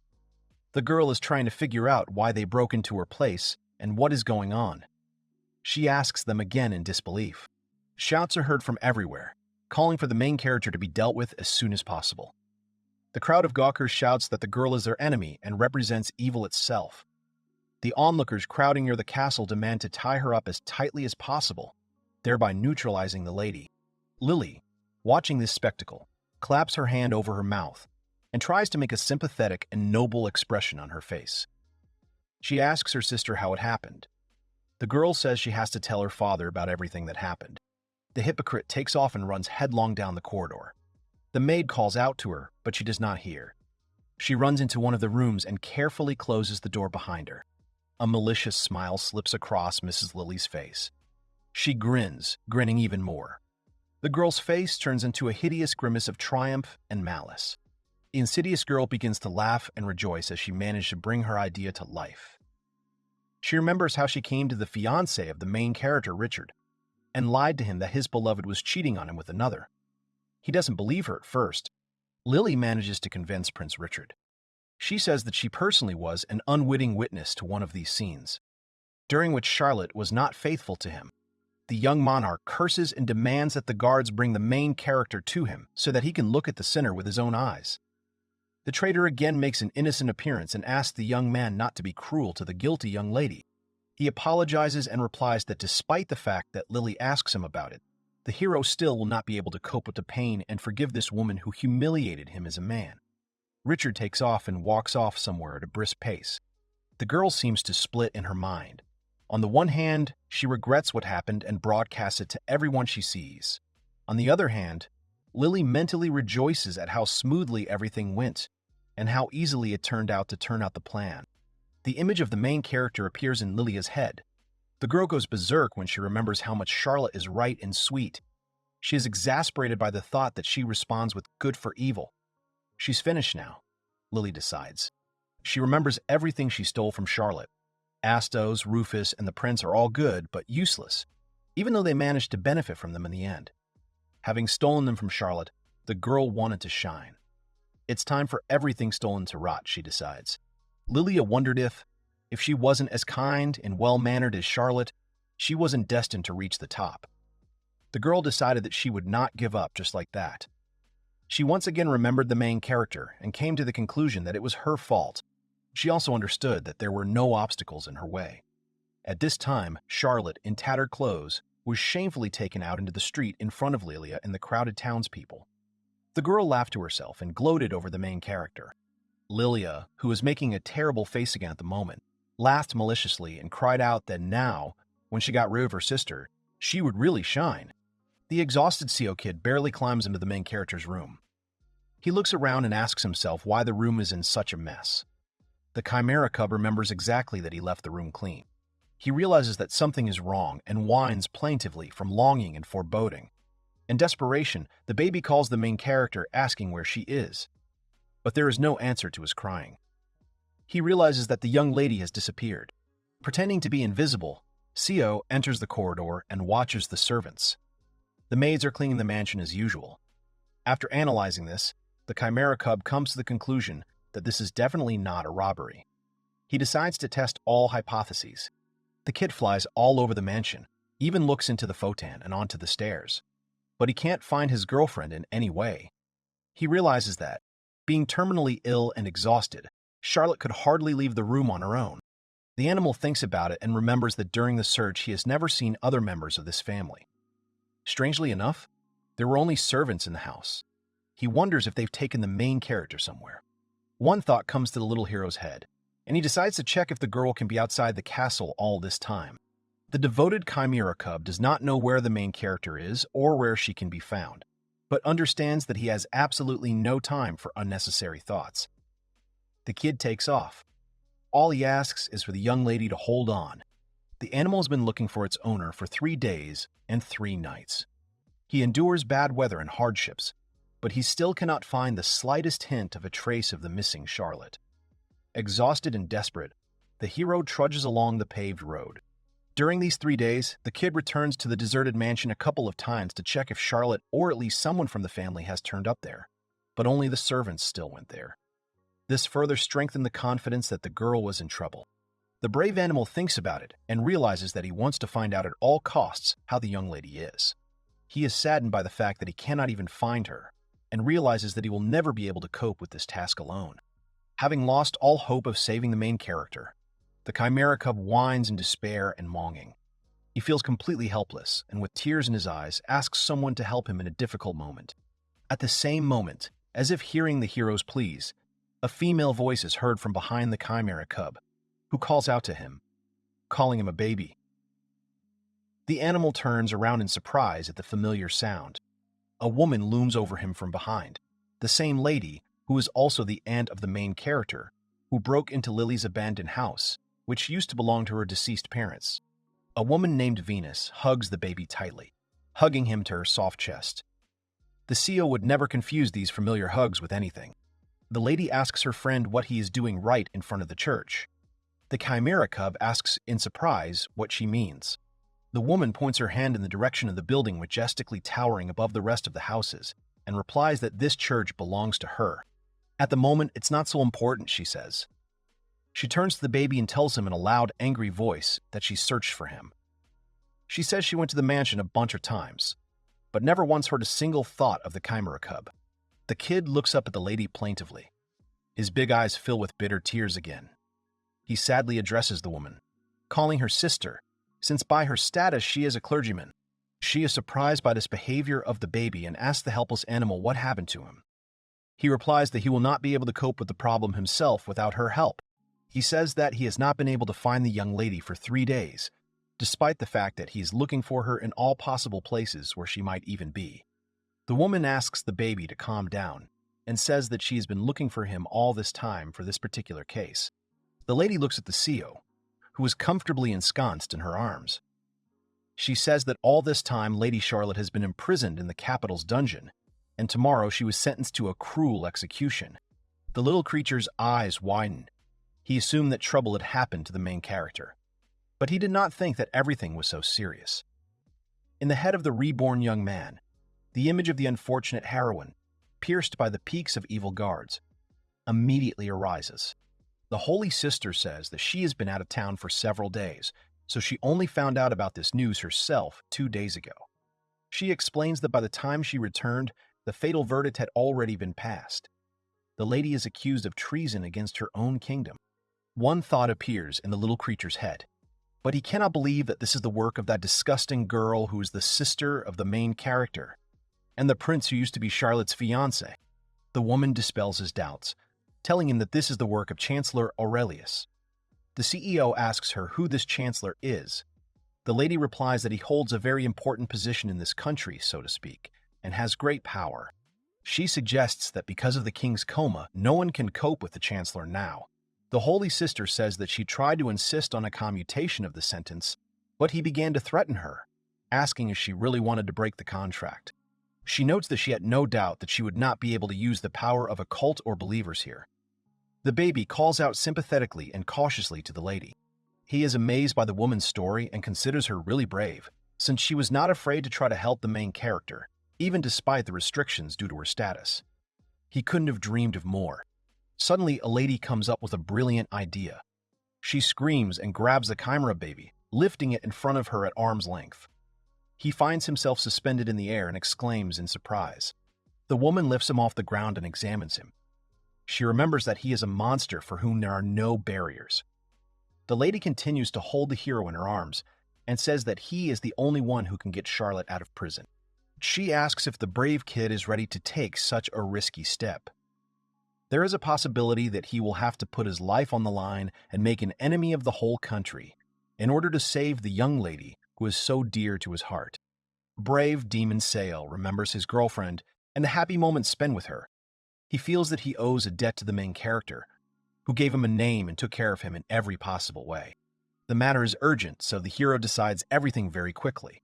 He selflessly shouts out that he is ready to sacrifice his life for Charlotte and decides that he will not stop in the face of even the most terrible danger.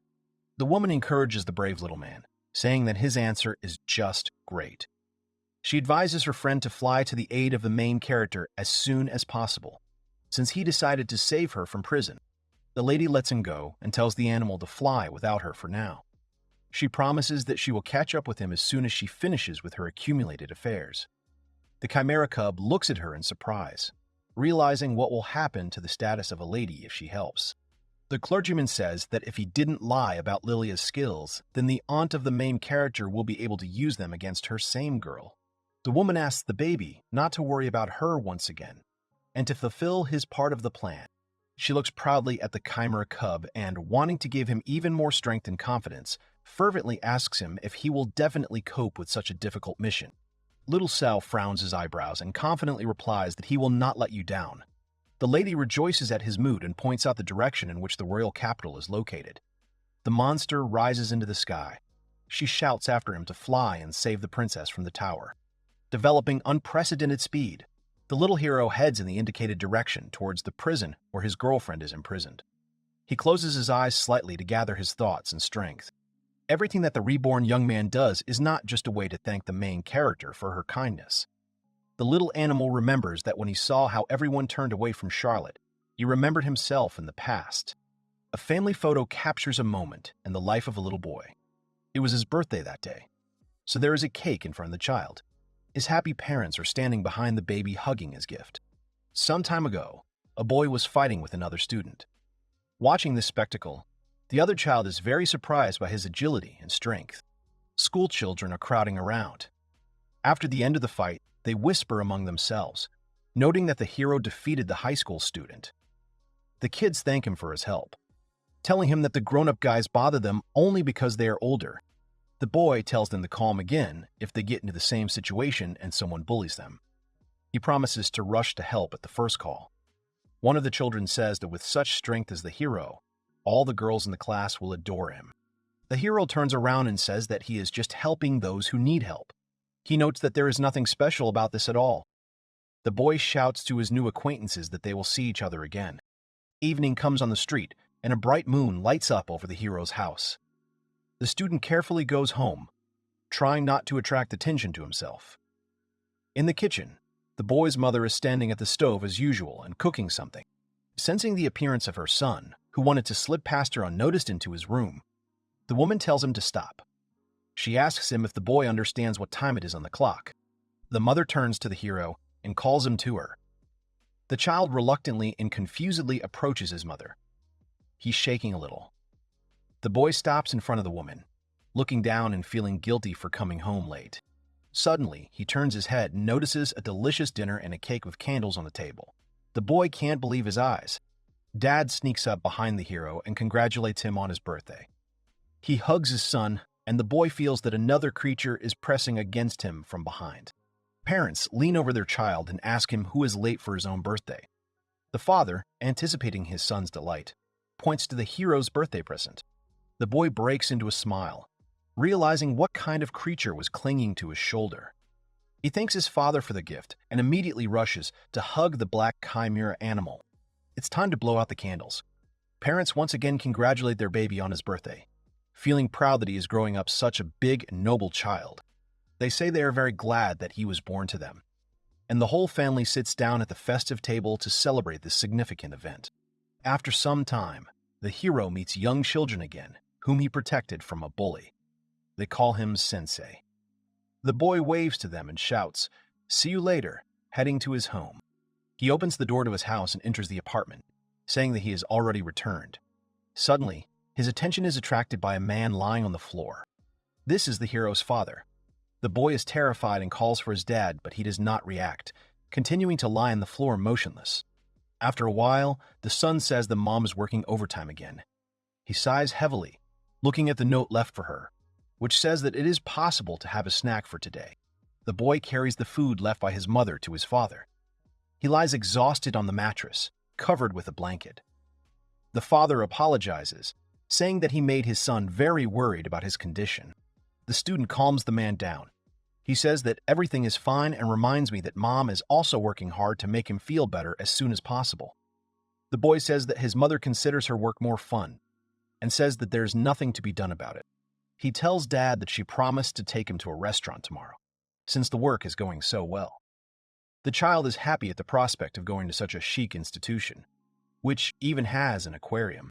He turns to his father and suggests that he go to this restaurant together when he gets better. The man is hopelessly silent for a while and then sadly agrees and promises to go with his son to eat at a good place. One day, returning from school, the hero says goodbye to his little friends again. He waves to one of them and turns around at someone's hail. The boy sees his mother standing next to a car. He runs to her as fast as he can and shouts to his mother, saying that she arrived earlier today than usual. He stops in disbelief when he notices a tall man next to his mother, looking down at him. The stranger examines him and says that the boy really looks very much like his mother. She gently hugs her son and says that she has already moved their things to a new house. The boy continues to stand in complete disbelief, his eyes wide open and trying to figure out what is happening. The child is surprised to ask his mother who this strange and unfamiliar person is and what other house she's talking about. He has no one else to turn to, so the student hopes that his mother will explain to him the essence and purpose of everything that is happening. She leans over to her son and happily says that this man will now live with them. The woman tells the boy that he will now have to call Mr. Hike, as the stranger was apparently called, Daddy. Mr. Higeki agrees and tells the hero to call him that. He asks the child not to worry and promises that the boy will quickly get used to all the changes in the family. The boy looks up at the adults with his big and frightened eyes. He does not understand how it happened that now this man will replace his own and beloved father. Meanwhile, a pair of lovers loom over him, demanding that the child call Mr. Higeki Daddy. Mom and her new husband look at him ominously and smile. The child does not recognize their faces. distorted into scary masks. Someone takes the child by the shoulders from behind. The boy turns around hopefully and sees that his sick father is standing behind him. Dad showed up on time and saved his son from the pressure of stupid adults. The boy's mother attacks the man, asking why he is not bedridden. He turns to his wife and wants to know what it all means. Mr. Higeki intervenes in the conversation. He asks you to wait a minute and calm down. The parents don't stop bickering. The woman screams that she did not want to return because of her husband's attitude. They don't pay attention to the pleas to stop. An elderly passerby pays attention to the couple. A wizened old man comes closer and politely asks them to be quiet, reminding them that they swear in front of the child, which is very bad for his psyche. The mother does not pay attention to the older man's remark. She pushes her husband and shouts that he is already useless to the family. Weakened by illness, the man loses his balance and flies back, accidentally hitting the old man standing behind. They're flying down the stairs. A passerby lands unsuccessfully and hits his head on the stone steps. Everyone present is horrified by the realization of what they have done. The old man rolls down the stairs and remains lying on the ground without the slightest signs of life. The mother hides behind her boyfriend, who is afraid of being accused of murder himself, and says that the old man crashed. Meanwhile, the boy rushes to his father. He asks how he feels. The man replies that he is clearly better than the old man. The mother's boyfriend comes to his senses and, realizing what is about to happen, pushes the child away and grabs the man by the neck. He decides to pin all responsibility for the death of the old man on the sick father of the hero. The woman starts screaming and screaming for help with all her might. She accuses her husband of murder and asks passersby to call the police. The mother grabs the boy and pulls him aside. The hero resists and shouts for them to stop, because his dad didn't kill anyone, but he was hit by a woman and was the victim. He asks you not to approach him. People start fussing around. They wail and call the police. The child does not calm down and continues to scream that his father did not do this, but no one listens to him. The little kids he saved from a high school student are watching this spectacle in surprise. The hero can't calm down in any way and is still trying to reach adults. Some time passes and the action takes place in the classroom of the school where the boy studies. The little classmates look back at him and whisper to each other. They say it's not worth hanging out with him, otherwise he might kill them. They decide that there is no edge in this case, and the killer's son is very likely to follow in his father's footsteps. The hero hears this, and his whole body tenses up. He clenches his fists tightly. The boy can't help himself, and he rushes at one of his ungrateful classmates, whom he once defended from the attacks of adult children. A fight begins. Other children run out of the classroom to call for help from the teacher. After some time, a trial takes place at the school, during which the mother of the injured boy asks how the school allowed such an egregious case. The mother of the injured boy asks the principal of the school where her son studies, when the parents of the student who attacked her offspring will arrive here. The gray-haired old man assures her that he called his parents, but he was interrupted and left a message. The message said that the boy's father was busy. He asked the school management to scold the child properly instead of him. The hero's classmate is whimpering in his mother's arms. She hubs him and glares at his abuser. The hero turns his eyes, burning with pain and rage, to the side. In the evening of the same day, his new father approaches the hero, who is sitting on the floor and doing his homework. He says he heard from his child's mother that the boy hit one of the children in the classroom today. The man looks down at him and contemptuously says that the one who strikes first is always the weakest person. The boy, without raising his head and staring at one point, asks him for forgiveness with a memorized phrase. The mother's lover loses his temper and throws him to the other side of the room. He stands over his stepson and tells him not to think it's violence. The man covers up his act by teaching a lesson to the hero. He turns away and returns to the kitchen, where he asks the boy's mother what she taught this tomboy. The woman looks at him and replies that how could she have known that her son was capable of such a thing? The child is thinking hard. He remembers his birthday and does not understand why he did it, and at what point something went wrong. The number of unfamiliar family members began to increase dramatically, and classmates shunned him. Even mom has changed. The hero found shelter for himself inside the slide on the playground. He lies in it, with his hands behind his head, and looks at the clear sky above his head. The boy remembers that he needs to go home. He becomes sad and realizes that he absolutely does not want to go back to a cold and strange apartment, in which every member of the family has become a stranger to him. Suddenly, someone's conversation reaches the hero's ear. One of the talking guys calls names and rudely demands that the person he is talking to look at himself. The child crawls to the edge of the railing and listens to the conversation. One of the speakers tells the girl standing in front of him that no one in the class likes her. Another abuser comments on the schoolgirl's face and asks why she is allowed to go to school in this form. One of the guys says that they will think about their attitude towards her if the girl gives them money. The hero calls out to them. The abuser looks up at him and asks who he is to interfere in their showdown. The boy clutches a stick in his hand and replies that he is just the boy who was nearby. He asks if the children really think that he will just turn away if they continue to behave like this with a girl. The children swear at the defender of the schoolgirl, but do not decide to come into conflict with the hero. They turn around and, throwing rude phrases at the student, go in the opposite direction. The hero watches as they quickly run away from this place so as not to get what they deserve from him. He jumps to the ground in front of the girl. The baby looks at him with her clear, tear-stained eyes and thanks the brave defender for his help. The boy looks away and says he hates it all. He walks away towards the house and finally advises his new friend to avoid loneliness. The hero, frowning, stomps down the street. The next day, he meets a girl in the hallway of his school. Seeing yesterday's intercessor, the heroine gasps and, looking at him, shifts uncertainly from one foot to the other. The surprised hero hears the conversations of schoolchildren, who notice that the girl is walking in his company. The boy's presence saves her from more ridicule from other children. After the very day the hero protected her, she started following him around. Even after the boys grew up and became high school students, she stayed close to the young man. By then, he had already forgotten about the incident and returned to normal life. The young man had friends and, in general, improved relations with classmates. The reason for the changes was the girl who was always there. But time passed. The director asked the hero if he can fulfill his request. The old man asked to treat this as a favor. The young man asks why he insists that he turn to the heroine and ask her to go back to school. The teacher replies that he is always very sad to lose a student with good grades. The director asks if the girl is not the hero's childhood friend. He says that he turned to the young man for this reason, hoping that a close friend, with whom the girl has been communicating since childhood, would be able to influence her. The young man picks up the phone and writes her a message. He asked her why the girl was skipping school and said that her aunt was worried about her.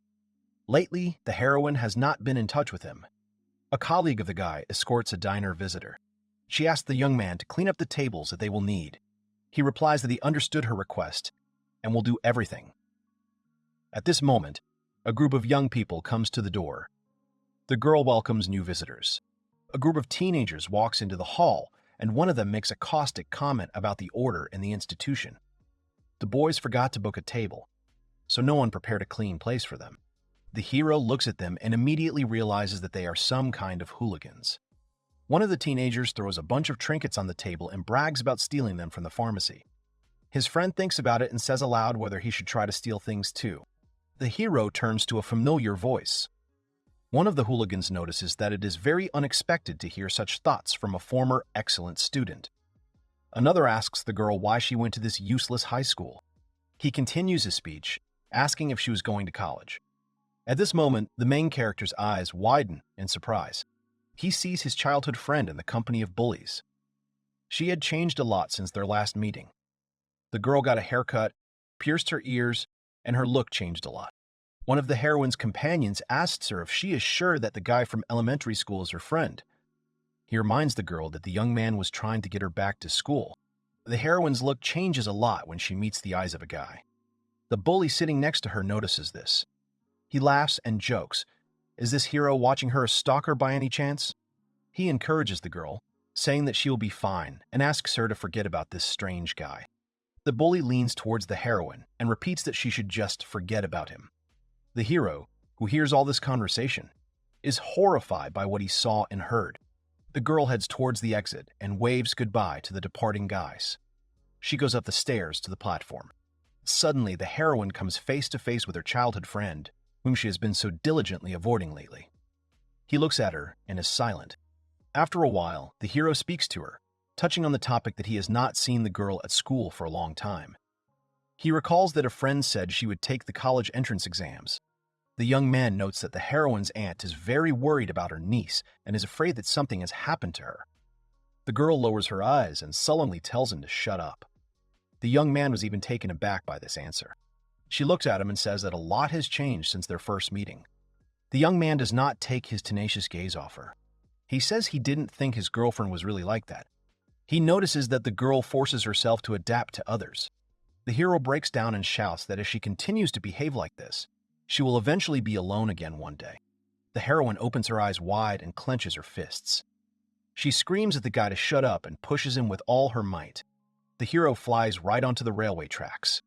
He only manages to turn his head towards the blinding lights. The girl claps her hands over her mouth in horror, realizing what she has done. It's too late. A tram is flying straight to the young man with great speed. Recalling the last moments of his past life, the chimerical asks himself if the young lady was hurt. He understands that if he does not do anything, the heroine will be left alone again. There's no way he can let that happen. The main character feels that her body is becoming incredibly light. It's like she's wrapped in a white shroud and her soul is reaching for the sky. A huge crowd of onlookers gathers on the square who want to watch the massacre of a traitor to the country. Charlotte moves on shaky legs towards the scaffold prepared for her execution. Crowded people shout unpleasant words after her, call her names, and scold her for her alleged betrayal. They wish the main character all the worst because they are sure that the girl deserves it. The young lady is very seriously ill. Due to the progressive illness, experiences, and conditions in which she was kept, she is completely unable to understand anything. She can barely move her legs, and the eyes of the main character are constantly closing from fatigue. 3 days ago, she appeared before the prince and all the people accusing her in the courtroom, where she was supposed to be given a cruel sentence. A huge number of ordinary people who were just curious came to see this spectacle. Richard, her ex-fiancé, sat on the throne in front of her. An old man who holds the post of judge is sitting next to him. All eyes were on Charlotte. The trial has begun. The defendant Charlotte is accused of collusion with Ingard, a country that follows the faith of a holy god. Hostile to ours, reads the gray-haired old man. He asks the main character if these statements are true. The girl replies in a weak voice that this is not the case.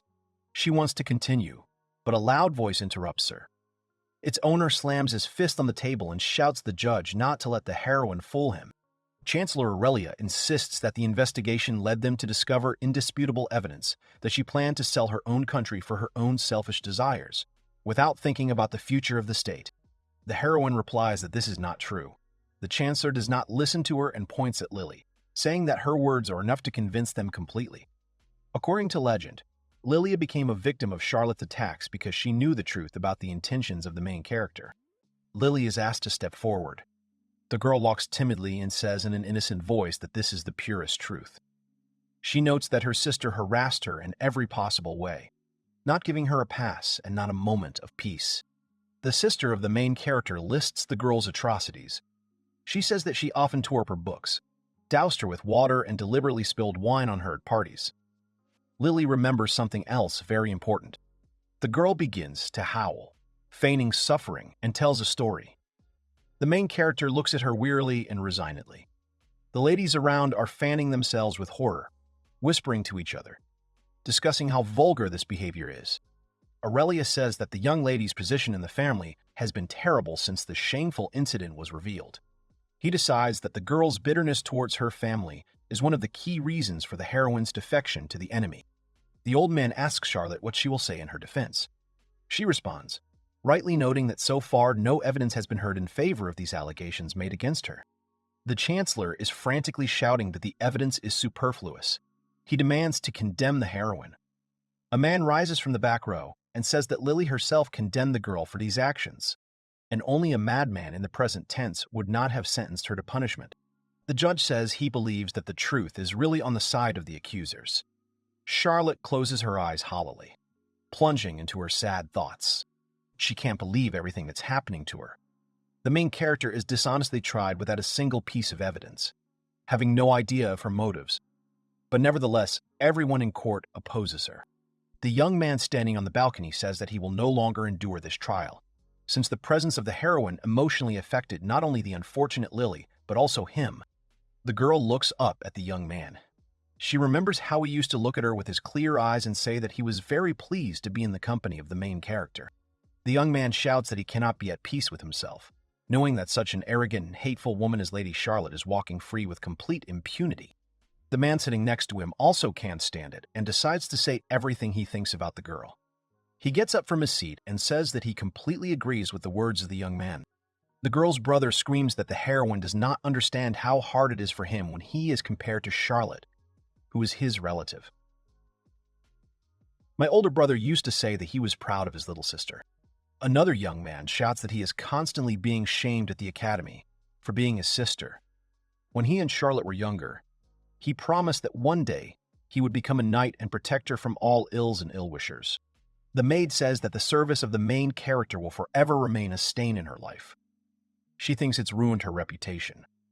When the kind girl saved her, the little orphan thanked the lady and promised to serve her forever faithfully. The father of the main character is the last to rise from his seat.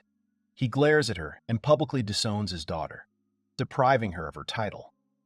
When Charlotte was a little girl, her father always said that he loved her. Now it's gone. The main character's head is spinning from illness and rude words spoken to her.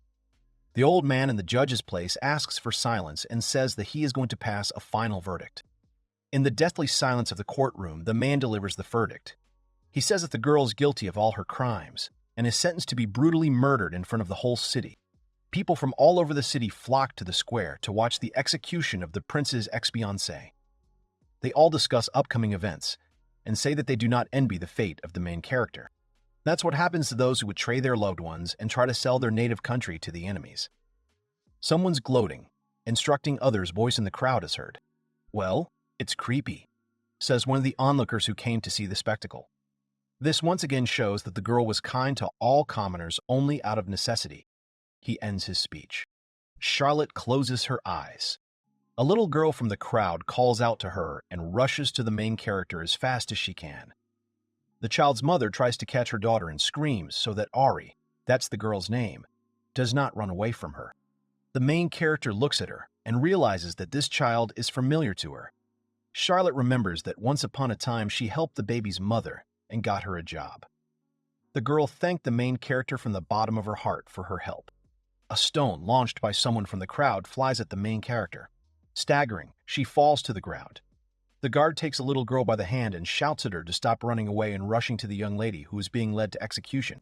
Charlotte raises her tired eyes at her and hears another accusation of betrayal and lies addressed to her. The little girl screams that she believed the main character, but the girl turned out to be a liar. The crowd picks up her childish cry. They all consider the main character a traitor and a sinner. Onlookers are waiting for the massacre, ready to embody it themselves. But the guards stop the raging crowd. One of them is asking for help from the others. A voice is heard from the balcony of the building near which the action is taking place. Someone says that the hour of reckoning is struck, and Charlotte must be justly punished for all her atrocities committed behind the backs of her loved ones. Only maybe it may not seem quite so. People are very resilient, because even with injuries incompatible with life, they can remain conscious for a long time, experiencing unbearable pain. This can make amends to the main character. The girl's brother says that because of Charlotte, their family has become a laughingstock. Richard picks up saying that too much time has been spent on this terrible woman, whom he saw as his future bride. Everyone agrees with this statement. The father of the main character looks at Lily, standing next to him on the balcony and watching people. He turns to the girl and says that the cause of all her misfortunes is now in the past, and she will no longer suffer because of Charlotte's attacks. She puts her hand over her mouth, trying to hold back the fake tears rising in her throat, and says with horror that anyway this road her sister is walking was actually meant for her, not for Charlotte. Everyone present looks at her with the greatest surprise. The prince is very surprised that even for such a terrible woman and traitor to the people like Charlotte, Lily still feels compassion. The girl covers her face with her hands and pretends to cry bitterly. Everyone around is touched, saying that she is a real angel. The older brother of the main character promises that tomorrow she will have a new life, which he will take care of. Men surround her and try to comfort her in every possible way.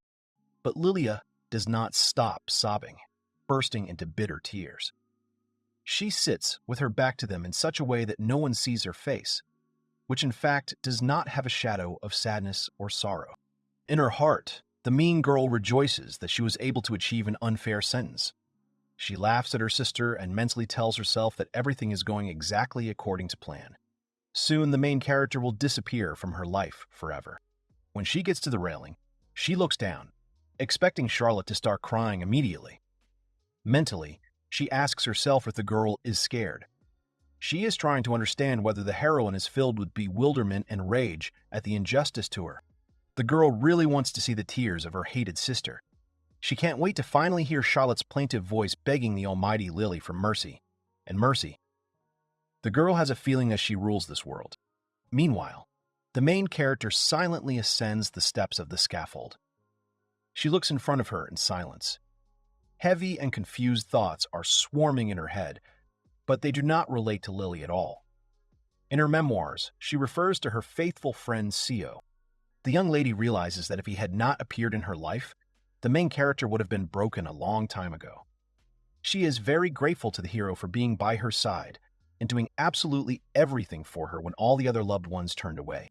If it wasn't for the Chimera cub, she wouldn't have been able to stand still in court and cry her whole heart out. No matter what, the kid was there and protected the main character all the time. She was able to endure all the hardships proudly and worthily without a single tear. Charlotte remembers the perky look of her little friend, his strange sweetness and cordiality. Thanks to him, she was able to strengthen her resolve and continue to endure all the trials thrown at her by the fate of the villain. Lily looks at her from the balcony and does not understand why the main character behaves so calmly and does not cry. She really wants to see her sister's tears. The girl notices that Charlotte remains a thorn in her side until her death. The guards tie up the main character so that she cannot escape anywhere. Someone says that it is time for the great sinner Charlotte to suffer the punishment she deserves. The executioner says that it is a pity for him to raise his hand with a weapon against such a beauty as Charlotte. Being a very lustful man, he notices the curvy forms of a helpless girl. A man comforts himself with the fact that for 40 minutes a woman is still a woman. The main character looks at him contemptuously and coldly says that this man is a very pathetic and petty person by nature. The executioner swears at her and, with annoyance in his voice, asks the brave Charlotte how dare the main character remain so arrogant in the face of death itself. He wanted to look at the girl's vivid emotions, but he did not expect her to be calm. He raises the point of his sharpened sword over her and shouts that such villains have no place in this world. Lily hangs over the balcony even more in anticipation. The main character raises her eyes to the sky and addresses the CEO, saying that, apparently, she will leave first. Suddenly, fireballs fall from the sky onto the scaffold, hiding everything that happens there. Lily and everyone watching this spectacle exclaim in surprise and ask each other what happened and that it fell from heaven. The girl closes her eyes in fear and then opens one eye. Through the clouds of smoke from the explosion and the raised dust, which greatly impairs visibility, she notices the familiar muzzle of a small chimera. The CEO arrived just in time and showed up at the peak moment. The main character gasps and is relieved to notice that a small animal has come to her rescue. The monster stands in a ready position right in front of Charlotte, covering her with his body. As promised, he is ready to protect her from the whole world. The little animal selflessly rushes to the defense of the cornered main character. He had a choice to stay, to protect the girl or save his own skin, and he decides that he will help the young lady out of trouble. The knight, who noticed the girl's only defender, shouts to his comrades that he is a monster and must be captured at all costs. The Chimera cub draws air into his lungs and, gathering his strength, blows cold at the guards running up to him. With the help of a snowstorm, he manages to disorient and delay their approach for a while. When the snowflakes that clouded the eyes of the guards dissipate, one of the knights screams, noticing that the main character tied to the cross has disappeared somewhere. There is no monster in the vicinity either. Seeing what is happening in the square, Lily opens her eyes wide and is amazed that Charlotte and her friend managed to escape the attention of so many people crowded in front of the scaffold. Her face contorts into a terrible grimace of rage, and the girl is outraged by the stupidity of the knights. She exclaims that these idiots are completely useless in this case, since they did not prevent the escape of the heroes. She gets angry and asks herself how they could have missed the main character. The wings of a small chimera rustle in the sky. The animal drags Charlotte in the air, holding her by the dress with its small but strong paws. The CEO is happy that they managed to escape from human eyes. No one sees them because of the invisibility skill that the hero possesses.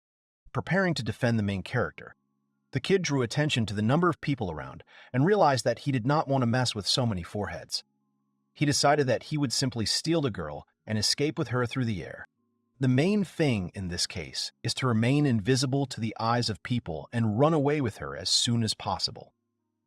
The next point of his plan was to meet with Mrs. Venus so that she would take care of her niece. The chimera cub flaps its wings and encourages the main character, telling her that there is very little left and soon it will all be over. He promises the girl that she will definitely become free. Suddenly, arrows start flying at the heroes, launched by the knights from the square. One of them commands his subordinates to prevent the fugitives from leaving. They try to hit as accurately as possible and injure the animal. But it turns out to be not so easy. The CEO looks down at Charlotte and wonders in horror why they know where the heroes are. It turns out that the monster's ability is not so perfect and not too well thought out for such a risky escape. Lily looks at them from the balcony and points in the direction of the fugitives, telling everyone that her sister is there in heaven. She smiles maliciously and, rejoicing that she was able to discover the characters, says that the main character is somehow flying in the sky. The small but brave animal turns and looks down at his girlfriend in horror. The girl claps her mouth shut with all her might so as not to scream in fear. The hero asks himself why everyone sees Charlotte, despite the fact that he used the technique. A thought comes to the head of the chimera cub. He remembers with horror that the girl has a magical resistance, because of which the magic of the animal does not work on her. Now the hero understands why they failed to escape unnoticed. Carrying not the lightest burden in his paws, the hero tries to deftly maneuver and dodge the arrows flying at them and the attacks of the knights watching his friends from the fortress square. The main character raises her head and looks up at the CEO, who's trying with all his might to save her, and screams that they will never be able to fly away this way. She asks her friend to leave her and fly away himself to escape at least alone. The strong and brave kid squints with tension, but shouts that he will never leave the main character and will be by her side in any situation. He made a promise to himself that he would run away with the young lady. The hero decides that when he becomes human, he will definitely live happily ever after with Charlotte. This is the future the little monster wants for himself and his beloved. He only tightens his claws, clinging to the clothes of the main character, and, closing his eyes, develops the maximum speed he is capable of. The chimera cub screams that he will protect the young lady at any cost. Suddenly, an arrow launched into the air by one of the knights accidentally hits an animal that did not notice it. He wounds his wing in the tip of his tail, depriving the hero of the opportunity to keep his balance in the air. In utter horror, the characters realize that they are rapidly flying down. The crowd begins to make noise and people shout that the fugitives are falling. And now, they will not be able to get anywhere from just retribution. The chimera cub realizes that the fall is inevitable. He decides to soften the landing for the main character and flips her in the air. He selflessly turns out to be below her, protecting the girl's back and creating a safety cushion for her from his body. The guards, who have been watching the trajectory of the hero's fall all this time, discover that they have fallen outside the gates of the city. The head of the knights gives the order that all his subordinates surround the fugitives and prevent them from escaping again. The main character wakes up lying on the ground. She gets up and tries to figure out why she stayed alive after a precipitous fall from such a great height. She turns to the CEO, hoping very much that her terrible guess will not be confirmed. Charlotte's eyes widen in horror at what she sees. She can't believe that this is happening to her. The girl rushes to her friend, who is sprawled on the ground, and calls out to him. He defended the heroine at the cost of his life. The main character waves her hands in horror and asks baby Seo to hold on, because he has to live. The young lady assumes that she will be able to help him and heal the hero's wounds with her healing magic. Charlotte's gaze falls on her hands, and the girl notices strange iron bracelets on them, which were not there before. She can't believe her eyes. But these bracelets actually turn out to be handcuffs on her. Guards armed with spears run out of the city gates towards the young village. They shout to each other that the escaped heroine is here. With deft movements, they launch shurikens at Charlotte, spinning in the air with incredible speed and flying towards the main character. It will be much easier to cope with an injured girl, they decide. The girl lets out a startled scream and covers her face with her hands, trying to at least partially protect herself from the knives flying at her. Suddenly, a picture appears to her eyes. Gathering the last of his strength and overcoming the pain, the wounded animal, who promised to protect her to the end, rushes at the main character. He covers the frightened girl with his body, taking all the blows of the shurikens on himself. Charlotte meets the eyes of the hero who saved her for the second time. His eyes are clouded and fade. The last remnants of strength leave the brave little chimera. The monster falls to the ground without signs of life. The girl immediately rushes to the dying friend and screams his name in horror. 1. 2 knights prevent the main character from approaching Seo's body. They hold her hands and try to take her back to the fortress. Having lost her only friend and soulmate, the heroine falls to her knees. She doesn't want to believe that the CEO is dead. One of the guards tries to calm her down, saying that the animal is already dead and the screams are useless. But she does not let up. Suddenly, in front of the girl, one of the guards plunges a sword into the lifeless body. He tells Charlotte that the CEO has definitely and irrevocably died. It cannot be returned. It's funny that this guy got what he deserved earlier than the criminal herself, he says with a sneer in his voice. The heroine recalls the pleasant moments spent in the company of the animal. At this point, the knight kicks what's left of Seo and says that this monster is just disgusting to him. He turns to Charlotte and asks her to take a closer look at this terrifying sight, reminding her that she will face exactly the same fate as her late friend. The girl is unable to cope with the emotions of the grief that has fallen on her. She remembers how sweetly she and Seo hugged and supported each other and, clutching her head with her hands, she begins to scream with despair and anger at the whole world. The wounded animal is actually still alive, but it is losing more and more strength every second. On the verge of death, he hears the knights trying to silence his girlfriend. They demand that she stop screaming and get up from her knees. The hero hears her crying and realizes that he must somehow stop the angry offenders. He feels his consciousness slowly fading away, and his strength is leaving his weakened body. The chimera cub decides that this way he will really die, but realizes that he cannot leave everything to the mercy of fate, because he swore to protect his girlfriend, no matter what it costs him. He has no choice but to use his very last resort, miracle evolution. The hero's consciousness moves into the body of the young man he was in a previous life. He asks himself where he is. Although the hero was aimed at obtaining a human body, he turns out to be in his old guise. He looks at his appearance with interest. After making sure that it is really his body, the young man asks himself if he is not dead. He understands that in such an image, he will not be able to protect the young lady. He needed something more impressive and combat-ready. The hero turns his gaze to the panel floating in the air. It consists of many squares that look like pixels. A window with a choice appears in front of the hero's eyes. It says that by taking this path of evolution, the development of the human branch will be blocked forever. The program asks if the young man wants to continue. The hero thinks about it. The prospect of developing his monster, losing control of himself and sowing destruction of everything and everything, in contrast to the previous image of a peaceful animal, does not seem too tempting to him. In his head, the young man calculates the pros and cons of such a choice. Hesitantly, he raises his hand to press the right button on the monitor to select. He pulls himself together and presses the consent button. A girl in a white robe, chained in chains, asks the hero if he is sure of his choice, which he made. The choice is really very difficult. She reminds me that the young man will have no way back. He will lose his consciousness as a person. Does he agree with this? She asks. The young man answers in the affirmative and says that he has made his choice and is ready for the consequences of his actions. The girl asks if he is scared. The hero honestly answers that there is no point in denying the truth. He's really scared. The young man was scared when he was thrown into this world. In the body of a monster, he was scared when he was dying, thinking that this would be his last life, and there was no way back. The girl asks why she should go to far away. She clarifies that the hero didn't try so hard to become human again. If that's true, then he made a stupid choice. The hero agrees with her, remembering the smile of the young Charlotte. He says he belongs to the category of fools that the girl in white mentioned. The young man understands that at this rate the main character will die unhappy. He knows that he will not be able to accept this thought. The girl replies that this is true and says she is glad that the reincarnation of the young man was not in vain. There is a crackling sound in the air. The knights try to forcibly drag the resisting main character into the fortress and do not notice what is happening behind their backs.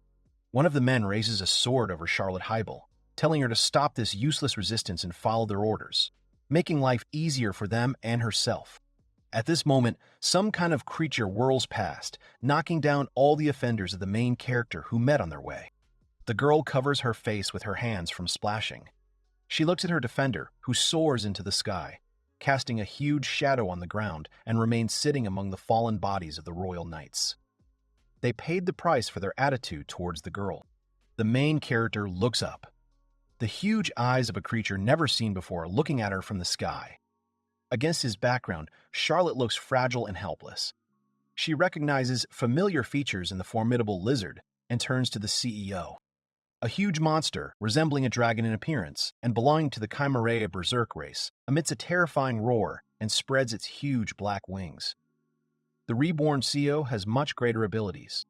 An enraged monster, hungry only for revenge and battle, opens its huge mouth, dotted from top to bottom with sword-sharp fangs. As the girl in the white robe warned, reborn in a new body, the hero loses control of himself. The surviving guards are panicking and trying to escape from the dragon rushing straight at them. The men shout at each other, asking what kind of monster it is. The more savvy ones advise them to run away. None of the soldiers manage to escape. The crazed monster catches up and torments each of the knights in turn. He breaks through the wall of the fortress and flies into the square, where people are crowding in anticipation of the return of the knights, along with the fugitive and the beginning of the massacre of the main character. He stops in the middle of the square, rising on his hind legs and again uttering a wild cry. Onlookers flee in horror in all directions, trying to escape from a huge monster that has raised columns of dust with its appearance. The hero's attention is attracted by the balcony on which the elite and the prosecution are located. There are shouts and orders to the knights to do something and immediately get rid of this monster, which causes a lot of problems for the nobility. Seo's gaze meets the gaze of the main character's sister. Lily looks at him with disgust and fear. She asks the men standing next to her what kind of animal it is that has caused panic everywhere. Seeing the girl's moody face, the hero's eyes widen with anger and anger.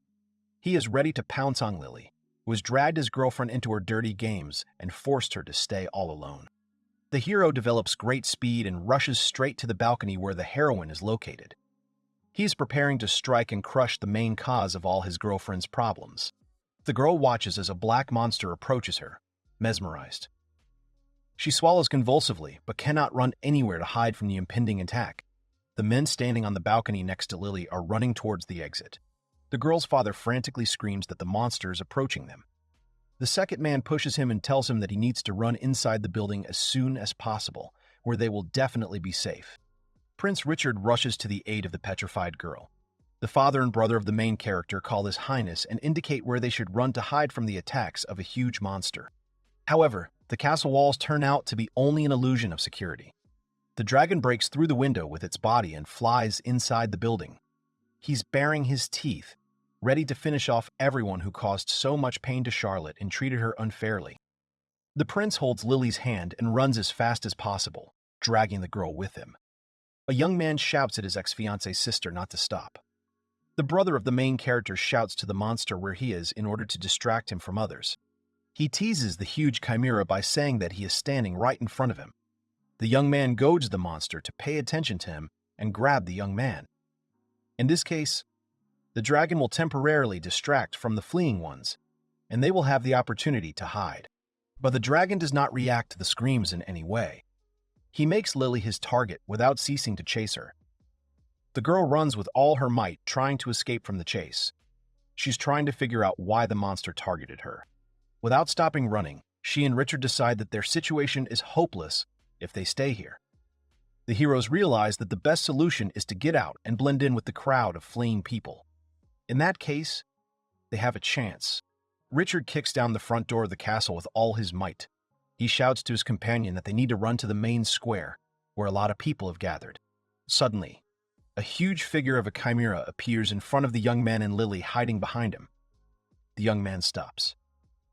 An indescribable horror appears on his face. He tries to cover the girl with his body so that the terrible monster does not get to her. The hero shields his companion and tells her to run while he distracts the dragon. The young man bravely looks at his opponent, but the monster believes that the young man is only getting in the way. In their showdown with Lily, he throws the hero aside. The blow given to the young man turns out to be so strong that he flies away several meters away and hits the wall. The girl is left without a defender, alone with a vengeful monster. At first, the heroine looks at the trajectory of Richard's flight and makes a startled sound, and then the girl turns her head towards her opponent. An indescribable horror appears in her eyes when she realizes what is about to happen. Like Prince Richard, with the help of a strong dragon's paw, which gave the girl acceleration, Lily flies into the wall, turning over in the air. Hitting the wall, she lets out a moan of pain and falls to the floor at the bottom. The heroine injures her arm and already really begins to scream in pain. Examining the injury site, she wants to crawl to safety, but the dragon inflicts a number of other injuries on her. This time he aims the tip of his tail at her feet. The girl rolls from her stomach to her back and begins to writhe in pain on the floor. At this moment, the knights are approaching her. The girl turns her head in their direction, but does not have time to say anything. Anticipating the enemy's attack, the heroine rolls a little on her back to a safe side. The dragon really attacks the place where the shoulder was before. He is already planning the next attack more precisely and preparing to hit the target. The enraged Seo rushes at the girl. She screams furiously for him to stop and not do it. Knights armed with spears are sent to the rescue of the heroine. The girl presses herself against the cold wall, trying to crawl away from the dragon hanging over her as far as possible. She clamps her hand over the injured places and moans in pain. She looks into the monster's eyes. They get bloodshot in their rage. The heroine begs him for mercy and asks him to stop, because she does not want to die prematurely. The monster leans right over Lily's ear and lets out its thunderous roar. The girl closes her arms against him, trying to protect herself from the toothy mouth of the dragon hanging over her. The heroine has never been so scared in her life. Suddenly, the figure of the main character appears between the frightened and tearful Lily and the dragon. Charlotte stands in front of her sister, who is amazed by her act, and turns to face the monster. Her wide-open eyes show her excitement. The monster, who had no control over himself, shot her his menacing look. He stops in front of a brave and selfless girl, slightly opening his mouth. The main character stands with her neck pulled into her shoulders, and her eyes squeezed shut from the fear that has seized her. A tearful Lily continues to look at her sister in surprise. Her face contorts with a mixture of several emotions. She is still afraid of the nearly finished monster, but also envies Charlotte, who is able to calm him down. The main character tells the dragon that everything is fine and he shouldn't care about what he was going to do to Lily. She calms her friend, distraught after his rebirth, and reminds him that in his soul, Seo was never a monster. The dragon gradually calms down. He is breathing heavily, recovering from a temporary loss of sanity. The girl approaches Seo and gently hugs him, asking that the hero return to who he was before rebirth, and calls him by name. Charlotte touches and drops bitter tears on her brave friend. The necessary conditions are met. The dragon has a new skill, atheistic rain. The main character receives the title Blessing of the Goddess. The sky is illuminated with light. Divine rays fall on the heroes, blessing them for good deeds. A blazing fire engulfs the dragon. People watching this incredible spectacle noted similarity to a fiery tornado. They ask each other what it just was. The monster raises its muzzle to the sky and emits a loud roar, which sounds more like a moan. A fire is burning around him and smoke continues to swirl. The main character thinks about it and realizes that, oddly enough, she did not even feel the heat. She gently takes her calmed friend by the muzzle with her small hands and turns to him. Charlotte looks at him with concern and asks sympathetically if the hero was hurt. She helps the dragon to live through this difficult and painful moment. The main character looks at the Seo with her clear eyes and continues stroking his muzzle. She hugs him and, clinging to the dragon, tells him that everything is fine. The reborn young man realizes that the most difficult moment is already behind him. The narrowed pupils in the hero's eyes gradually expand, which indicates his calm state. The dragon remembers the girl's words when she suggested that he, who did not know where to go, stay with her forever. She comforted him and fed him vegetable soup when needed. The girl was interested in his time and condition. The main character played a significant role in the life of the little monster, filling it with light and love, which he wanted to return. Charlotte continues to hug the hero. She says that violence is not an option, and it doesn't matter what reason provoked the aggression. The incredible happiness of protecting his beloved outweighs all the pain of other people's suffering. The hero remembers how Charlotte hugged him lovingly when he was very young. It was the main character who gave the baby the name Sia, which he still wears. The dragon spreads its wings and straightens above the main character, lifting the air up and emitting a noble roar. The beast raises its head to the sky and releases clouds of smoke mixed with steam from its toothy mouth. The hero's eyes fade and turn into white circles. After some time, the pupils in the dragon's eyes reappear, but this time they have the same appearance as the human pupils. The young man comes to his senses. At that moment, the main character is still hugging him. The hero asks himself what happened and tries to figure out where he is. He is surprised to realize that as soon as this strange voice appeared in his head, the young man's consciousness suddenly cleared up. The hero straightens up and stands on his hind legs. The exhausted main character begins to lose her balance and falls unconscious backwards.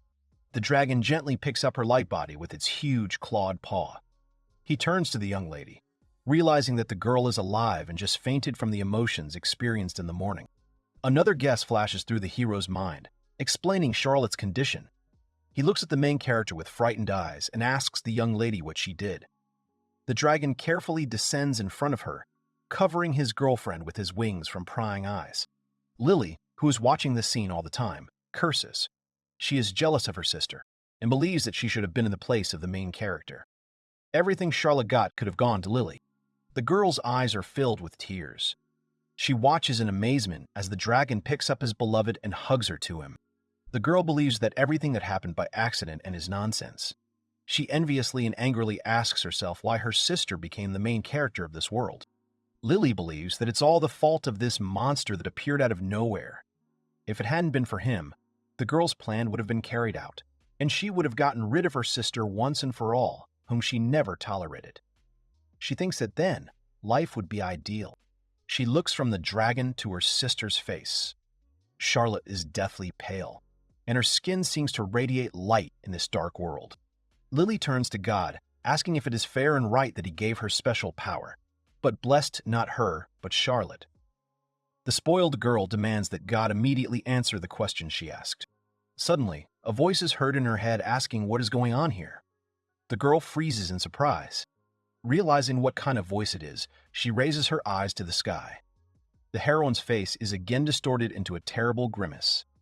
Smiling ominously, she turns to God. A year ago, an event occurred that changed a lot. The girl could not understand how her uncle could actually be a duke. The man sitting across from Lily slammed his fist on the table and wanted the girl to stop screaming like that. The girl was angry. She did not understand why. If what was written in the note was true, then she was not an aristocrat, because she so wanted to live a carefree and rich life, enjoying the fact that she did not need to think about where to get money. Her mother also shouted at Lily to calm down and leave her father's office. The girl did not want to stay in her house anymore, and said that she was tired of enduring what she did not deserve. She also understood why she was not allowed into the room. The man said that the life of an aristocrat is not as good as Lily thought, because such people cannot be trusted. Everyone is constantly trying to betray each other in order to strengthen their position in high society and preserve their wealth. The father also added that he left the upper world only because he was tired of all the problems that such people created for him. However, Lily didn't want to listen to anything. She still wanted to leave her current home, because she didn't like it. The man said that the girl's mother was a commoner, and it would be difficult for the aristocracy to accept someone with such blood. However, the father also added that if Lily was adopted, then everything would be different. The girl did not have time to mention the Duke. When the girl heard this option, she was delighted, but her father hastened to calm her down and said that his brother already has 2 sons and a daughter. so he will not adopt Lily just like that. This answer did not suit the girl, angering her. The girl was very angry and did not say anything more. She just left. Lily was not even stopped by her mother's screams, but her father said that their daughter just needed to calm down and understand the situation in which she really was. Lily didn't understand why she had to live in poverty. The girl reasoned that if the Duke already had a daughter, she must have been blessed with wealth from the moment of birth, which was not fair to her. The girl was thinking that if that girl didn't exist, then she could become a princess. Suddenly, a voice came from somewhere that pitied Lily, saying that she deserved a better life and a good attitude towards herself. The voice appeared as if in Lily's very head. He continued his speech and said that the girl did not need to be afraid, because the one who stood on top of the world was talking to her and also protected humanity from various troubles, helping when they happened. Hearing the words in her head, the girl knelt down and looked up, trying to see something.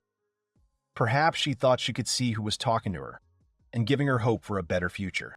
Lily also assumed that God was talking to her.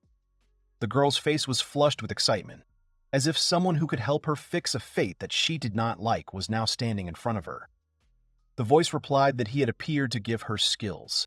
The voice also added that it would be pointless if no one could see what the girl would be capable of now. Therefore, in order to attract the attention of the Duke and the adoption, something tragic must happen in the near future. When the conversation stopped, the girl began to think about what she needed to do to fulfill the will of the voice that had spoken to her recently. It was night. Moonlight was shining from the window, and Lily had an idea that she wanted to make a reality. Without thinking twice, the girl decided to kill her parents to prove the seriousness of her intentions. After some time, adults were already lying lifeless on the kitchen floor, and next to the father and mother was their daughter with a knife in her hands. After what she had done, the girl thought that she could get everything she wanted and desired. So she looked up, waiting for the moment when God would speak to her, who came to help her in difficult times, as he had promised her earlier. Lily thought that the time had come when she could enjoy her new life. So she asked God to help her and save her from the fate of a poor life, because she believed that it was her time to shine. The girl's face twisted into a grimace of strange delight.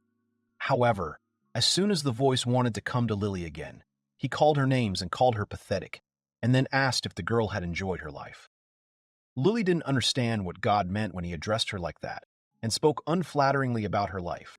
After the voice decided to speak out about the girl, he also asked her if she didn't think it was time to accept her fate and become the property of the one she was talking to. The voice was no longer encouraging, but rather terrifying in its presence. However, the girl did not understand what God meant, after which the voice said that she had failed to fulfill the requirements for acquiring the divine gift, skill, so it would be deleted, and Lilia would be sent to Metatron as punishment. The girl did not want to believe in what was happening, because she believed that she had become a favorite of God. Once in another place, Charlotte was noticed by a creature she knew, so that she would not be hurt. It caught her before falling, flying away from the knights. However, as soon as the dragon caught the girl's body, he noticed that the fragments of stones were attracted to Charlotte, destroying everything in their path. When she woke up, she realized that the CEO was holding her and warning her not to move because of the danger. It turned out that all the fragments, which scattered chaotically in different directions, began to form one large ball, which towered in the sky and remained dangerously hanging. It seemed that he could fall at any moment and crush everything. After some time, the ball really began to descend, so it was impossible to say for sure what would happen next, because after the fall of such a huge object, a catastrophe would have occurred. Someone, having seen something like this, closed their eyes in anticipation. CEO, who was holding the body of a girl in his paws, who was still having a hard time standing, watched the pile of stones, because he needed to react immediately after what happened. But something happened that the creature clearly did not expect to see. A girl named Lilia appeared on the first level, the Metatron race. Her health was about 1,400 units. Attack was 100, resistance and magic power was 1,000. She also had many first-level skills and titles. The girl with blonde hair was dressed in an unusual costume. On her head was a large crown, on top of which was a ball with a ring, like a planet. The girl's eyes were closed. She didn't say anything and generally looked more like a doll. People gathered in one place, looked up at the sky, and saw that someone was in it. One of the eyewitnesses suggested that it was an angel or some kind of messenger from heaven who was supposed to destroy and rid civilians of the monster. The CEO, standing next to the injured girl, looked at the sky as well as people, peering at what was happening on it. The creature assumed that the body that suddenly appeared in the sky had evolved and acquired new skills for itself. However, the girl did not show any signs of life. Her eyes were still closed, her mouth was slightly open, but she did not say anything and did not make any sounds. The CEO decided that he shouldn't waste time waiting for her to attack. While the body was at the top and did not behave aggressively, the dragon took a pose so that it would be easier for him to climb up and attack. Or, if the girl still starts attacking first, he will be ready to fight back and protect those he can. However, the CEO did not have time to do anything because the young female body began to strike at people standing on the ground. Fires also broke out around the crowd of people, which spread to nearby buildings, and cries for help were heard from everywhere. Lily, although she had her eyes closed, she began to move quickly and look for those whom she really wanted to attack. When she saw the dragon and the girl he was protecting, she chased after them, as the wounded woman noted and notified the CEO. The dragon also noticed that the girl in the sky was aimed at them, so he began to think about what he should do to make do with fewer victims, and asked his companion to hide, because further actions could harm her. When CEO flew closer to Lily, he could not get close to her in order to grab her, because a barrier appeared in front of him, which protected the girl from everyone who wanted to attack her. A seal also appeared in front of the barrier, strengthening the protection. However, the barrier not only kept anyone away from the girl's body, but also dealt damage to an opponent who wanted to attack. In addition to the fact that wounds similar to burns appeared on Seo's body, as well as small assistants in armor appeared near the girl, the little knights that appeared quickly flew towards Seo, attacking him from all sides. The dragon did not expect that a whole army of small assistants of the girl from the sky would attack him, so he could not repel their blows or dodge. The girl who was saved by Seo watched his battle from afar.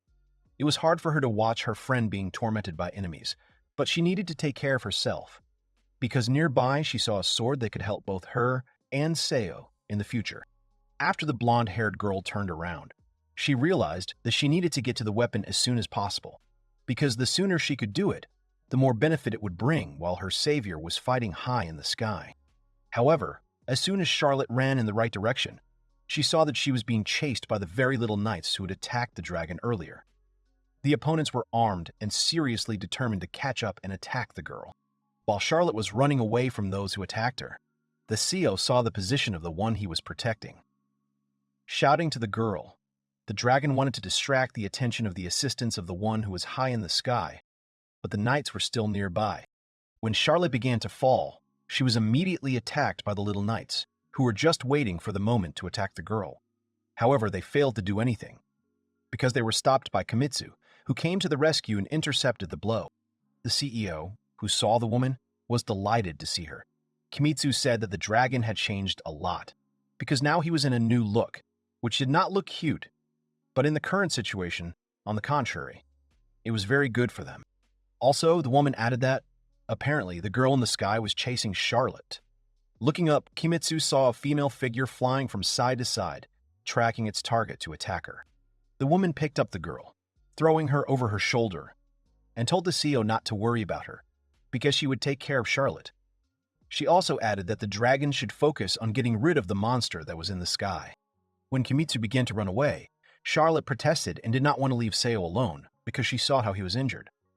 However, the woman replied that if the girl stayed here, she would only interfere with him while Lily Habel attacked them. When the girl found the one she was looking for with her eyes closed, she did not have time to fly closer, as the CEO struck her in the face, distracting her attention to herself. The dragon was angry. He said that he was the opponent of the girl with white hair. The next moment, Seo threw his opponent's body into the nearest wall, but she didn't seem to care, because her eyes remained closed, and she did not prevent the attack in her direction in any way. Hitting the wall, Lily began to fall rapidly. After the girl landed on the ground, she didn't have any wounds from hitting the wall. In order not to waste time, the dragon decided to make his body invisible, so that Lily would not see where he would attack her from again. As long as the CEO was hidden from everyone, he could be anywhere, which he used to be when he was protecting Charlotte. However, the dragon did not develop any sophisticated tactics and wanted to attack from above in order to develop high speed. When Seo was already approaching his opponent, she still did not turn around, which could mean that she really did not see the opponent who was rapidly approaching her. However, in the next moment, something happened that the CEO did not expect. As soon as the dragon approached Lily, the girl finally opened her eyes and looked directly at him. There were no pupils in the girl's eyes. They were completely empty. Seo, seeing what happened, did not have time to react quickly to fly away in the other direction. So the girl, who was not so close yet, directed her attack, similar to a light beam, towards her opponent. A shot went through the dragon's body, which caused blood to flow from Seo's hand. The creature guessed that Lily had used the Eye of God detection skill. However, even though she was injured, Seo rushed to the girl, grabbing her by the throat. Lily didn't resist, as if she had fallen back into the state she was in before she launched the attack. The dragon had the feeling that the female body didn't even feel any pain, because it could just activate resistance. However, no matter how strong the CEO was, he did not understand who he was dealing with. Lily did not need to make much effort to fight back. She deliberately did not do it right away, waiting for the moment, so the dragon did not expect a new blow. CEO's body was thrown back to the ground again. He could only let out a groan of pain, after which he thought that his attacks did not pass through the sacred armor that Lily was wearing, so he needed to come up with another tactic for the fight. After looking at the girl, the dragon also noted that he could not use his invisibility, since with the help of the Eye of God skill, Lily could see everything that was happening around her, even if something was hidden from ordinary human eyes. The dragon, looking at the girl, could not understand how he could defeat an enemy like Lily, because she constantly struck at him hard, and she had invulnerability, possessing many divine skills that she had recently acquired. While Seo was uncomprehendingly examining Lily's body to figure out how to defeat her, one of the elements of her image behaved strangely, as if it was a separate and independent part, also looking at everything around. After some time, the ball began to spin stronger and stronger. It seemed that he wanted to separate from the crown and the girl as a whole, in order to take off and move to another place away from the opponent. However, after a while, the ball, continuing to spin, began to rise high up, lifting the girl's body with it. When Seal saw what was happening, he realized that the balloon was not just carrying Lily away. He was still looking for Charlotte. In order not to be late, the dragon immediately flew towards Lily. Seo didn't want to lose sight of her, because he knew what she would do if she found Charlotte. The creature screamed at its opponent, calling her very persistent in her intentions. When the dragon began to fly closer to the girl, it was stopped again by the barrier, and later also by the seal that had previously appeared when Seo wanted to fly closer to Lily in the sky. However, this time, the creature managed to react. After the dragon rested its paws on the barrier, the female figure decided to use one of her skills and activate the beam, with which she attacked Seo again. The creature fell to the ground and was severely injured again. After Lily thought she had dealt with her opponent, she turned around and wanted to continue tracking down the girl she wanted to catch and deal with her, because she was ruled by hatred, backed by force. After the dragon shouted that he would not let the girl near Charlotte, the female body stopped and turned towards its opponent, starting to attack him with many rays. The CEO dodged, avoiding attacks in his direction. After Lily began to actively fight, which could not be said from her appearance, Seo wondered where his opponent might have a blind spot, because if he found her, he could suddenly attack, changing the outcome of the battle in his direction. While the blonde-haired girl was directing her attacks in the opposite direction from herself, Seo decided that it would be better for him to accelerate and get closer from the other side until Lily had time to react to his appearance. However, the ball, which was at the top of the crown that the girl was wearing, turned in the direction from which the dragon wanted to attack. There was an eye on the ball, tracking all movements around the female body so that no one could approach her. Due to the fact that the ball noticed the dragon, the rays were immediately directed in the same direction where the CEO was. The creature dodged, but it got angrier and angrier, because it couldn't make a single attack because of the girl's new abilities in the sky. But the dragon began to realize that Lily attacked him from her eyes using blades of sacred light, and the flying thing above the girl's head was the Eye of God, giving her clairvoyance. Also, the female body was encased in armor, not allowing the blows to pass. However, the CL understood that he had evolved too, so he had a lot of abilities that he hadn't had before. The dragon also assumed that if he could use all the skills at once, he might be able to win the battle. After looking at the sky, the dragon was serious, so he activated the skills Hand of the Monkey King and Flight. After activating the abilities, Seo quickly took off and began to rapidly approach Lily, attacking her with his flames. The rays controlled by the girl did not stop. They were still attacking the dragon. The seal that Lily had seemed to keep track of where the CEO was. However, the dragon only thought that he would put all his strength into his next strike. When Lily opened her eyes wide, CEO noticed that the female body would soon begin to fight back with renewed vigor, so he struck as fast as he could. This time, the dragon managed to start correcting the outcome of the battle in his favor. After Seo's blow, a mark remained on the girl's face. Her eyes closed again, and her body stopped resisting. While there was a chance, the dragon grabbed Lily with his tail and, holding her tightly, approached the ground to hit the body. The female body still did not resist, so her opponent managed to fully implement his plan. As soon as the dragon threw the girl down, a trace in the form of a shallow pit formed in the place where she was lying. After the opponent collided with the ground, Seo grabbed her with his paw and began to hold her head so that she could not get up.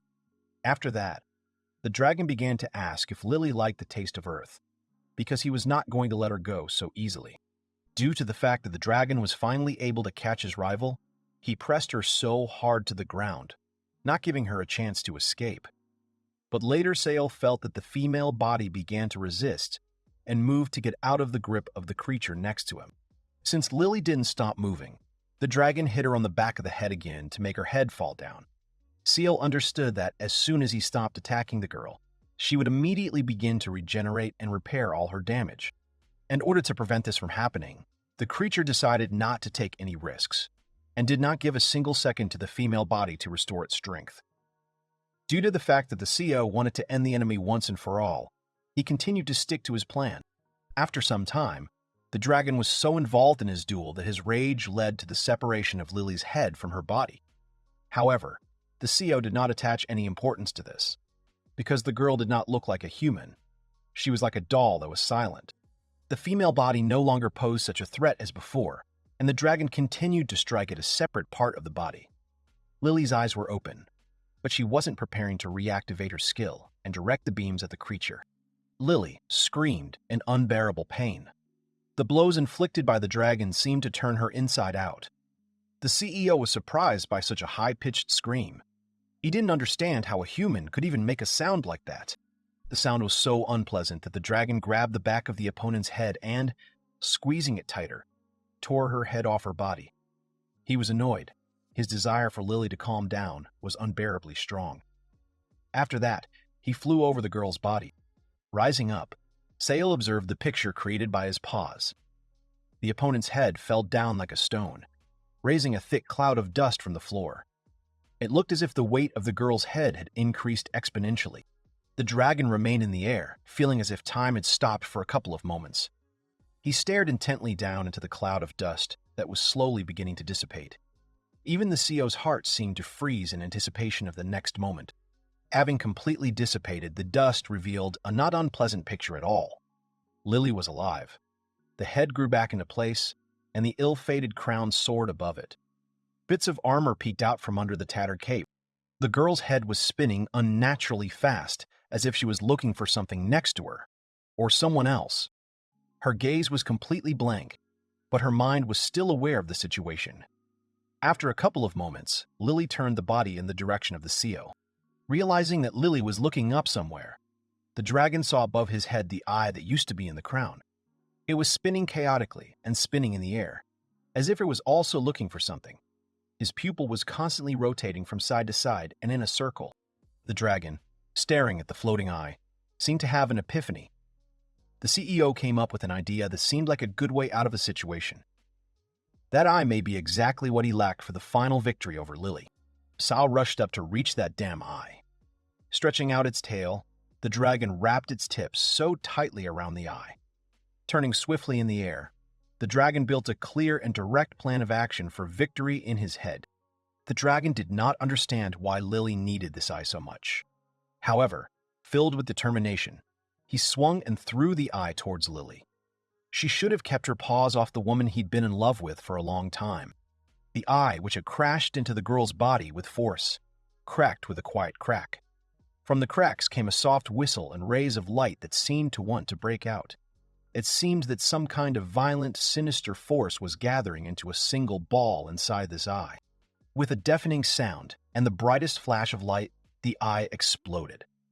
A wave of energy burst out and destroyed the girl's armor and crown. Although there was no visible damage to Lily, it was clear that the force of the explosion had seriously affected her. Falling from a great height, the girl's body hit the visor of one of the shops, rolling head over heels onto the paved path, covered with cracks from the prolonged slaughter. The girl seemed to come to her senses, uttering a cry of pain similar to the one before. The dragon, flying over the girl, made sure that the monster that had captured Lily's body had completely disappeared. Nodding his gaze at the girl crying in pain, he saw the same old moody girl. The spirit of God no longer had any power over her. The dragon sank to the ground, convinced that the battle was over. Now you can calmly take a break and think about what to do next. However, suddenly Charlotte appeared in front of his eyes, hugging him tightly. It was an indescribable shock. Despite his surprise, the dragon's gaze softened. The girl's skin color seemed much better than the last time they met. Mistress Venus must have given her medicine. This calmed the dragon. Despite Charlotte's tear-stained face, he was glad to see her. Suddenly, the girl shouted his name loudly, clearly outraged and worried. This caused the dragon's entire body to shudder in surprise. Hurriedly and loudly, she kept asking the wounded dragon about what had happened. Just as suddenly, her voice weakened. She kept repeating it. What should she do if she loses her CEO? She didn't know what to do in that case. She was sobbing loudly, her whole body trembling with surging emotions. Charlotte clung tightly to the CEO, not wanting to leave. At some point, her voice regained its strength. Lifting her red and tear-soaked face, she shouted at the dragon that she simply couldn't live without him. Tears were pouring down her beautiful face in large drops. The dragon closed his dark eyes thoughtfully. The dragon couldn't find the strength to touch her with his paws. His heart was about to burst from the surging wave of feelings, the most vivid of which was regret. He wouldn't be able to be with her for as long as she would have liked. Someone's sudden scream pierced the peaceful silence that had formed. The troublemaker called for the raising of weapons against the monster that was still alive. Against the dragon CEO. Charlotte and he looked fearfully towards the angry people. The cries of people filled the space. The knights were in a hurry to surround and kill the dragon, and the common people, when they saw him next to him, they burst into even greater anger. Everything immediately fell into place in their minds. She was clearly in cahoots with this demon. Surrounding the innocent Charlotte and Sale, the knights aimed their weapons at them. Their gazes were filled with fear and disgust.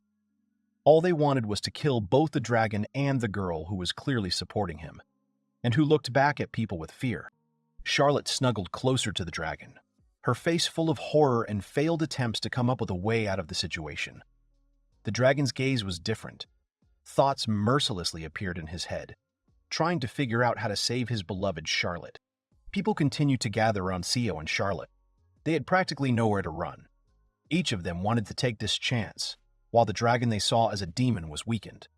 Charlotte was called a witch by everyone who was not lazy. The dragon began to panic somewhere in the depths of his soul. Charlotte is being branded a witch just because of his presence. But he can't leave her here after running away. Then she'll be all alone. However, someone called out to the people, asking them to stop now. The savior of the situation turned out to be Mrs. Venus. Taking advantage of her position, she ordered people to stop, ostensibly in order not to provoke the demon.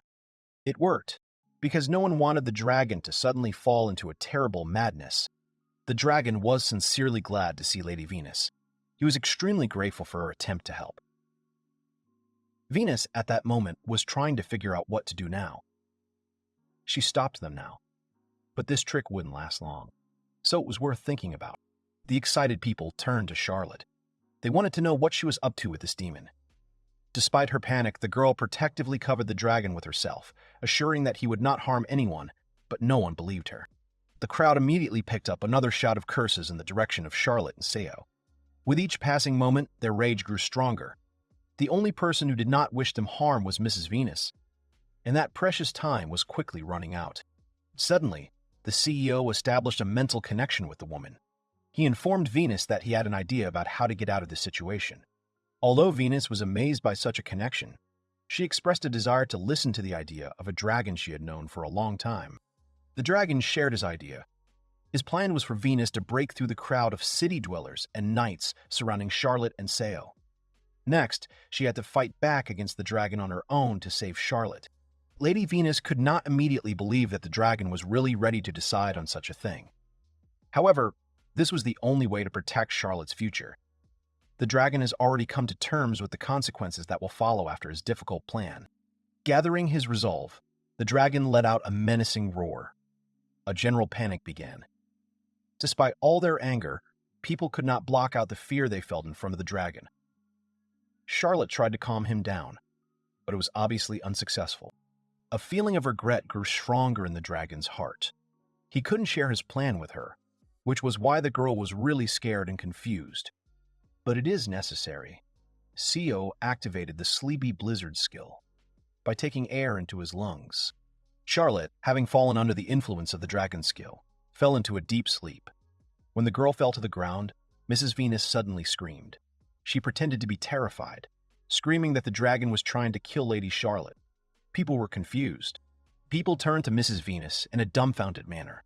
They couldn't believe that the girl wasn't in league with the demon. However, the woman continued to convince them that right now the dragon was attacking the poor girl, and that she needed someone's help immediately. Venus appealed to the minds of people, because how could such a fragile girl like Lady Charlotte control such a strong being? But it follows from this that Charlotte is innocent. Had people been wrong about her all this time? Meanwhile, the CEO swung at Charlotte, who was lying limply on the ground. He let out another loud roar, as if showing everyone around him his ruthlessness and rage. His figure towered over the fragile girl, and a huge paw began to descend. People were horrified, because Lady Charlotte was in mortal danger right now. Everyone around panicked, still shackled by a sense of awareness of the whole situation. However, Venus, undeterred, rushed straight towards the dragon. Swiftly approaching the dragon, Venus gathered her strength and delivered a precise blow directly into the dragon's body. Her gaze expressed struggle and rage for everyone else, but for So it was different. This woman is trying her best to help him. The dragon quickly flew away from the blow, crashing its body into one of the buildings. He did not resist the planned attack. Meanwhile, Venus was loudly shouting that Charlotte was now under the protection of the church and the protection of the goddess. Slowly and heavily, the dragon rose from under the rubble. His whole appearance screamed of the impressive strength and fury accumulated in him. People stared at him in fear while Venus was still blocking Seo's path, shielding everyone from him. With a whistling sound, the dragon suddenly soared skyward. From its mouth came such a deafening roar that it could be heard even despite the distance to the ground. No one could see it anymore. But bitter tears appeared in the eyes of the unfortunate dragon. The silence continued until the figure of the dragon against the blue sky became very small. Bursting into cheers of victory, the mood of the crowd immediately rose to the skies. The dragon flew away. This fact was undoubtedly a great joy for everyone. There was no limit to everyone's happiness. It was as if the people had forgotten everything that had happened up to this moment. They turned their gazes to the sky, giving glory to the goddess who saved their lives. Only Venus did not have peace of mind. Everything turned out as planned by the CEO. Just a minute ago, people were acting as if Lady Charlotte was to blame for all their misfortunes. But now they are unreasonably happy that she was saved from death. In the soul of Lady Venus, an aversion to all the people around her was born. The woman just couldn't believe that this was literally the only solution to save Lady Charlotte. A tear rolled down the girl's sleeping face, falling from Venus's eyelashes. She will never forget the sacrifice of the noble and brave dragon. Meanwhile, somewhere high in the sky above the city, a dragon was hovering. He watched the general rejoicing, heard the cheers of the crowd, but his gaze was fixed on his beloved Charlotte, whom Mrs. Venus was carefully holding in her arms. The dragon closed his eyes sadly. He was grateful to Lady Charlotte for everything she had done for him, for all the time they had spent together. But he understood that they would not see each other again, because this would arouse great suspicion towards her. Distant images of the past began to flash before the dragon's eyes. The warmth of Charlotte's embrace ghostly enveloped him, as when he was still a very small dragon. His eyes stung unbearably, and his jaw clenched with intense longing. The memories still did not want to disappear, constantly flashing in front of my eyes like a kaleidoscope, bringing down new waves of pain on the poor dragon's heart. The pain from the wounds on his body was nothing compared to the pain of his soul. Her eyes filled with tears. Unable to find the strength to continue looking at the city, tormented by memories and the desire to return, the dragon turned away. The beating of his wings was as heavy as his decision to leave his beloved. The figure of the dragon was getting farther and farther away in the sky. Lily held Richard's hands in her palms, telling him that she was so scared of what was happening to her. The girl with blonde hair pretended to cry, but Richard demanded that Charlotte be executed immediately for all her machinations. However, when Mrs. Venus heard such an order, she turned around angrily and looked at the guy, saying that even despite the condition of the injured person, they were only thinking about getting rid of the poor girl as soon as possible.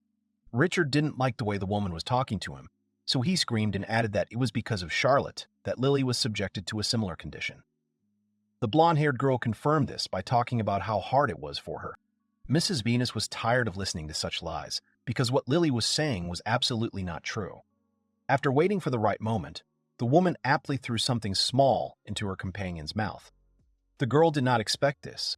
It turned out that the woman threw something edible to Lily, and because of the surprise, the girl with blonde hair swallowed it.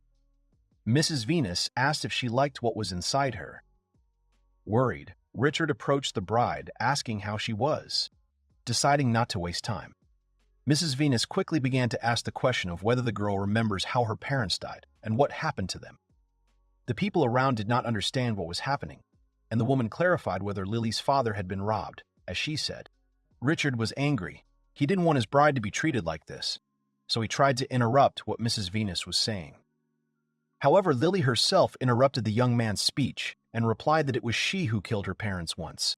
The blonde-haired girl also added that she had asked her father for her uncle, the Duke, to adopt her for the brightest future.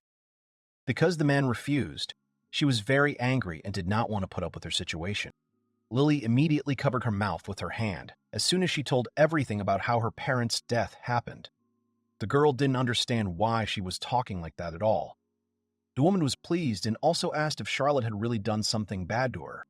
Lily didn't want to, but she said that Charlotte was so patient, so it was very easy to blame her, that she didn't want to stop. Lily also added that she had fun, having fun and lying to everyone around about what Charlotte was like.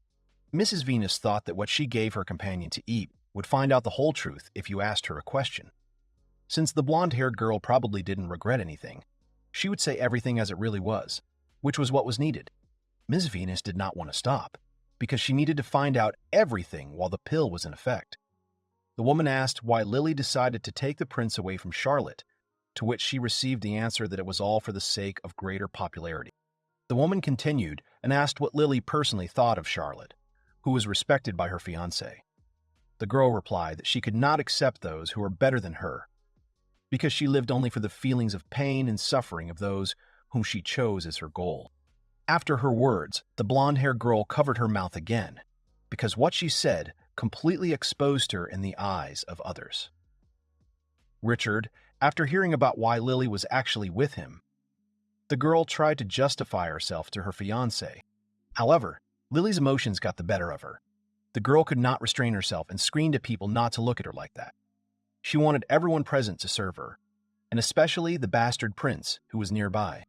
The blonde-haired girl couldn't resist what got into her mouth because of Mistress Venus, so she said what she really thought again instead of what she needed to say. Richard was furious. He glared at Lily, holding back his anger. Thus, Lily was forced to confess to all her crimes, which was why a thorough investigation was conducted. The found evidence of all Charlotte's deeds was revealed, so Charlotte was completely acquitted. People were furious. They blamed Lily for everything that happened, so the kingdom was thrown into chaos. According to the royal decree, The girl was sentenced to death by exhaustion, which was cruel enough, but fair for such a lady. The blonde-haired girl was chained to a pole that stood on the street, so it was like she was on display. People, seeing the criminal, broke down and took out their accumulated anger on her, throwing everything they found on earth at her. While stones were flying at the former favorite of all people, she screamed that she cursed everyone who was next to her. She didn't cry or look like she was sorry for what she had done. On the contrary, she was getting more and more angry at people. Blood was flowing down the girl's face. Her teeth were damaged, and her left eye could no longer open at all. Lilia didn't want to stop screaming. It was as if she was under the control of something invisible, so she shouted one last time that she cursed everyone. After a while, the screams stopped. 3 days have passed since the girl was chained up. All the time Lilia couldn't move, she never once, even in all the pain, showed remorse for what she had doomed Charlotte to. Because of what happened, Charlotte's whole family felt guilty because they didn't believe her. The father blamed himself and did not understand why he did not listen to the words of his own daughter, blaming her for everything. He wanted his daughter to know how sorry he was for everything. People were very depressed, but this was not surprising, because almost everyone aggressively accused Charlotte of crimes in which she was not involved. Even the Prime Minister declared her guilty of cheating on her fiancé, which of course was not the case. All the inhabitants of the kingdom were discouraged. They understood that they were to blame for blaming Charlotte for everything that Lilia told them, whom they believed implicitly. However, besides regretting, the city didn't know what else they could do now. Men and women were hanging around the street, discussing everything that had happened over the past few weeks. After Lilia's exposure, everyone immediately came to their senses and could not come to terms with how they behaved. Also, no one else could see the girl. People began to speculate about where Charlotte could be, because many assumed that she was not in the Hibble mansion because of the current situation. One of the townspeople said that the church took custody of a girl who had a very hard time living again, due to the fact that rumors spread quickly. After a short time, a long queue of people began to form near the church building, who wanted to see Charlotte at least for a short time to apologize to her personally. A man was very persistent. He came closer to the church gate and said that he was very cruel in his statements about Charlotte. So he wanted to ask her for forgiveness for slandering her without having any evidence. One of the servants of the church replied that it was impossible to see Charlotte because only she could choose someone to see. When Mrs. Venus came up, she saw that the queue did not stop because everyone wanted to atone for their guilt. The woman walked past the girls who worked at the church and entered the building. She saw a lone figure standing near the window. It seemed that the girl wanted to be alone, so she just looked at the view from the window of the church. It turned out that the single girl was Charlotte. She has changed a little since she came to her senses. On the face of the girl with blonde hair, you could see calmness and peace, because she felt a little better because of the help. Charlotte was standing by the window when Mrs. Venus came up to her. She asked the girl if she was used to the new lifestyle. Charlotte politely assured the woman that she was fine and thanked Venus for the church's acceptance of her. Walking back, Charlotte recalled her first day at church. Venus carefully told the girl that her health was returning to normal. The woman felt guilty that because of her, Charlotte got into this whole difficult situation with a strong dragon. Charlotte didn't think Venus was to blame. Given a dragon's original nature, the girl understood that Seo was doing all these things for her. A soft smile touched her face at the memory of him. Getting out of bed, she calmly addressed Mrs. Venus. Taking the woman by the hands, the girl resolutely stated that she would like to be part of the Church of the Goddess, which, in fact, she wants to ask the woman. The woman was a little surprised by this desire of the girl, and naturally asked why she needed it. The girl said that, having lost her title, she wants to direct her efforts to help people and pilgrimage around the world. However, Venus saw through the girl. There was another reason for her desire to become a nun. The girl smiled sheepishly. Despite her embarrassment, the girl stood her ground. She wants to find the CEO. Venus did not interfere with the girl's desire. Since she has decided, so be it. And among other things, the woman was sure that Charlotte would make a wonderful sister. After this conversation, Charlotte was initiated into the affairs of the church. She received appropriate training and diligently helped the church. But a little later, Venus began to notice something strange in the girl's behavior and asked her to clarify the situation. Feeling that she could no longer hide what was in her soul and in her thoughts, Charlotte decided to entrust her plans to Mrs. Venus. Her face was calm, as if she had already decided everything for herself. After looking around, she went with Mrs. Venus to a quieter place. Meanwhile, there was a very tense situation in one of the rooms of the church. Anxiety seemed to hang in the air. Charlotte's father, Duke Habel, and the Crown Prince were all sitting together discussing how they should apologize to Charlotte. Charlotte's father didn't know if she could forgive them for their behavior, but he was sure that at least he owed her an apology. Richard said that a sincere apology should be enough, because the traitor Lily is dead. The next moment, Charlotte came into the room. The men wanted to greet her, but as soon as they turned to look at her, they were speechless for a while. They couldn't believe their eyes, because something strange had happened. The first thing they were worried about was Charlotte's monastic clothes. Each of them was overcome by misunderstanding and panic. What a look the girl had. Did Charlotte give up her noble status by joining the church? There were too many questions. Charlotte froze in place. All her thoughts seemed to be filled with memories of an unenviable past. Beatings, insults, hateful views of relatives. However, Venus stood next to the girl, asking the men not to come any closer. Venus stated that, as Charlotte's named mother, she would not allow them to disrespect the girl. But of course, the strong and masculine appearance of Mrs. Venus caused some embarrassment among men. Her gaze was especially straining. She shielded Charlotte from the men, saying that she would not interfere much. However, she warned that if they start threatening her with their noble or royal blood, Venus will not let them get away with it and will take care of protecting a girl she knows. Duke Abel was the first to apologize. He expressed it as a deep regret for everything he had done to Charlotte. Then her father spoke up. He said that he could not justify himself, but he wanted to apologize. Richard was the last to apologize. He turned to the girl, saying that they all fell for the tricks of that treacherous woman, Lily. And that's why they did those terrible things. However, Charlotte's kindness freed them all, for which they are grateful. However, Charlotte was not at all impressed or moved by the men's apologies. The tone of her voice remained even, and her face remained calm. There was no trace of emotion in her expression. She politely addressed Richard and Duke Abel as she prepared her speech. Charlotte said she had heard enough. However, even though her heart shrinks while thinking about their shared grief, she couldn't feel just that one thing. She didn't even let Richard put the blame on Lily alone, firmly cutting him off in mid-sentence. After measuring the men with a stern and cold gaze, she slowly and clearly expressed her opinion about the current situation. She would never be able to forget the look on their faces when everyone, every single one of them, sentenced her to death. It was unforgettable. Taking advantage of the silence created by the shock of the men, Charlotte gently bowed her head, expressing respect. She is grateful that they raised her.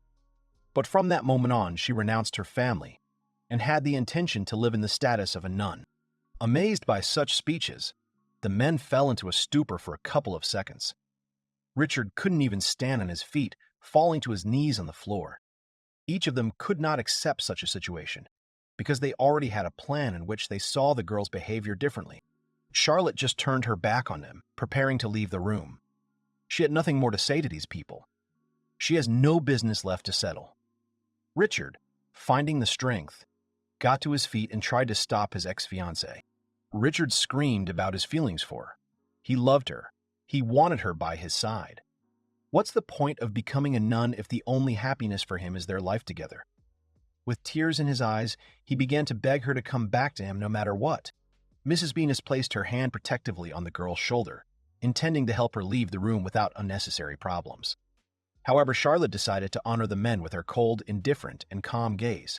Meeting their perplexity, Charlotte bowed politely. After waiting for a pause, she turned her back on them again and finally left the room. Richard fell to his knees again, unable to overcome the shock and disbelief that Charlotte had turned away from them forever. A carriage was passing along the road that ran through the field. In it, Charlotte and Mrs. Venus were on their way. Charlotte's thoughts were occupied with a recent conversation with once close people. Maybe she was too harsh with them and hurried. Hearing the girl's feelings, Venus turned her gaze on her. Did Charlotte really deep down worry so much about exactly how she put an end to her relationship with her family? However, everything will be fine soon. Arriving at their destination, Venus and Charlotte got out of the carriage. On this path, the friends part ways. Venus asked where Charlotte was planning to go. Charlotte replied that she would go east first. With that, they finally said goodbye. Venus returned to the carriage and went home. Charlotte watched the carriage for a long time. It was a fine day. The sky was clear and clear. A light breeze stirred the bushes and flowers scattered around. The girl didn't seem to want to leave the pleasant clearing. Watching the birds in the sky, Charlotte thought about what had been weighing on her heart for a long time. Are they looking at the same sky with the CEO at this moment? Charlotte wanted to ask the gracious goddess if such a life was really freedom for her. Meanwhile, a fire broke out on the outskirts of Orbaki. The general store of a certain Irwin was on fire. The fire was so sudden and strong that the frame of the building barely held up. The frightened young man sobbed as he looked at the charred corpses of his parents. Despite his despair, his bride and sister did not share the groom's feelings. Calling him a disappointment, they admitted that they are ashamed to realize that he is both a childhood friend and a fiancé. They didn't care about the young man's grief. They only encouraged him to conflict. The young man could not understand why his sister and fiancé had treated him and his family so cruelly. There were so many bitter tears in his eyes that the fiery flashes began to blur. The smoke enveloped everything around, preventing people from breathing freely and easily. There was a young man named Kazuto standing with the girls. The bride explained that she wanted to become Kazuto's bride, but the groom's parents did not give permission to terminate the engagement with Irwin Jr. My sister said that her parents were bothering her too. The young man stared angrily at Kazuto. This arrogant man angered him to the core. What had he done to Leah and Hannah that they had changed so much? Why did he become so dear to them that they even killed the boy's parents? He didn't understand. Looking at the smug smile of the evil guy, the young man could not help but burst into anger. A wave of hatred gave him strength, and he got up from his knees. Everything was blurry before my eyes, but it didn't matter anymore. The young man rushed straight at the young man. Taking out a pistol from his bosom, Kazuto pointed it at the young man. It happened so quickly that the young man did not have time to react. No one in his place could. After just a couple of moments, deafening shots rang out. All 4 shots hit the young man's limbs directly.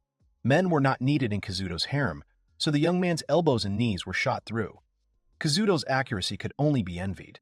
From the burning pain, the young man let out a heart-rending scream. Hugging the 2 girls by the shoulders, Kazuto only smiled maliciously. He was pleased with the way he got rid of the young man. The guy's sister and ex-fiancé weren't worried about him at all. They voluntarily clung to Kazuto, who pushed the young man off a high cliff. The young man tumbled down the mountain, breaking his bones on the hard surface of rocks and trees on his way. His whole body was torn apart by unbearable pain, which overshadowed almost all thoughts. One day he will definitely avenge all his loved ones who died in the fire. When the guy finally stopped falling, he was lying on the grass surrounded by trees, filled with painful rage. However, after a couple of seconds, his heart contracted with fear. A huge dark figure towered over him, terrifying in its appearance. The young man tensed his whole body. He wanted to run away from danger, but he couldn't do it. He was sure that there was a monster right next to him right now. However, the strength was rapidly leaving the young man, forcing his eyelids to slowly but heavily close. Meanwhile, in another part of Orbak, Charlotte left the carriage. Looking at the entrance to the city, Charlotte was talking to herself. She was overwhelmed by the feeling that she had encountered something new and previously unknown to her, since she lived in a named estate. Orbahat turned out to be a fairly large city, which was unusual for a girl. Tall buildings towered everywhere, and various plants and shrubs were planted in the center of the city, which formed incomprehensible patterns for the decoration of the street. Looking at the city, Charlotte wondered where the local church might be. It's probably at the end of the street. And indeed, going down to the end of the street, the girl came across a magnificent church. It was very similar to the capital one. Charlotte came to these places relying on rumors about a certain chimera. Based on her own experience, the girl decided that it would be better to go to the local church and ask the priests and sisters, because they definitely had to give the necessary information. Charlotte went to the door and opened it to enter the church. It was quiet and gloomy inside, as if there were no parishioners in the church right now. The girl's footsteps echoed softly throughout the main hall of the church. For a moment, she had doubts. Directly opposite the main doors, on the opposite wall, there was a multicolored stained glass window. The small pieces of glass made up the image of Soanira and the legend of the god of the two pillars, which the girl had heard about since childhood. Looking at the stained glass window, Charlotte thought about the CEO again. After all, she really wanted to see him again, since not a day had passed that she did not think about who saved her life, at the cost of her own, because she always worried so much about him. Thoughts of the dragon soon left the girl's mind. She noticed that there was someone on one of the benches. A flap of some kind of fur peeked out from behind the boards. Not wanting to break the silence, the girl didn't say a word. She slowly walked closer to the right shop.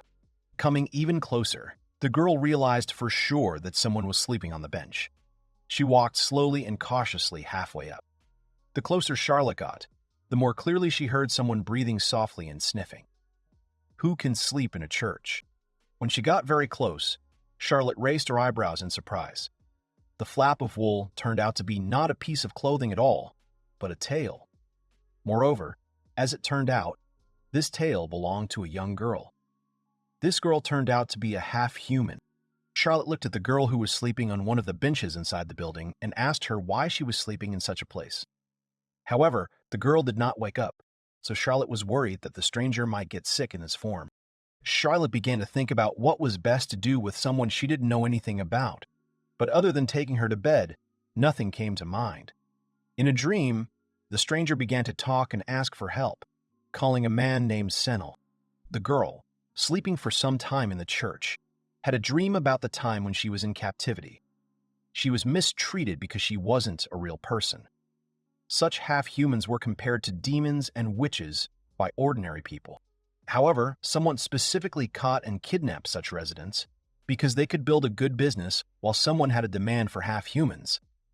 The girl did not listen to what the man was talking about. She missed her parents. After the man loaded the girl into the carriage and sat down himself to take her to a certain place, from which the half-human would have left with her new owner, something crashed into the vehicle, breaking and scaring the poor horse. The man who was driving the cart did not understand at first what had happened. However, after some time he realized that he had been attacked by bandits.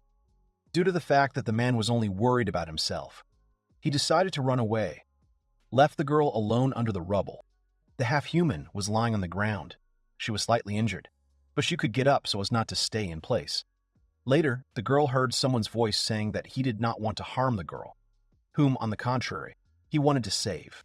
After a certain period of time, a young man appeared in front of the girl, who smiled and asked the victim if she was all right, and if she was badly hurt because he overdid the gunpowder to hit the carriage. The half-human looked at the outstretched hand and did not understand who decided to help her. And, most importantly, why? Because people often did not care that someone had any problems. Without thinking twice, the girl decided to accept help anyway and took her hand. After the young man helped the girl out of the forest, he took her to some other place. Someone scolded the guy for doing something dangerous, but Senel said that he couldn't just leave someone he could save on his own. After Senel added that if he had not helped the girl, she would surely have died. The woman who scolded him was embarrassed. The half-human did not look very well. She was battered, but she thanked her savior and wanted to leave. The woman with dark hair said that she shouldn't leave because she could stay in this place. The man who came up added that it would really be better for the half-man to stay, because he might get caught by some evil merchant again.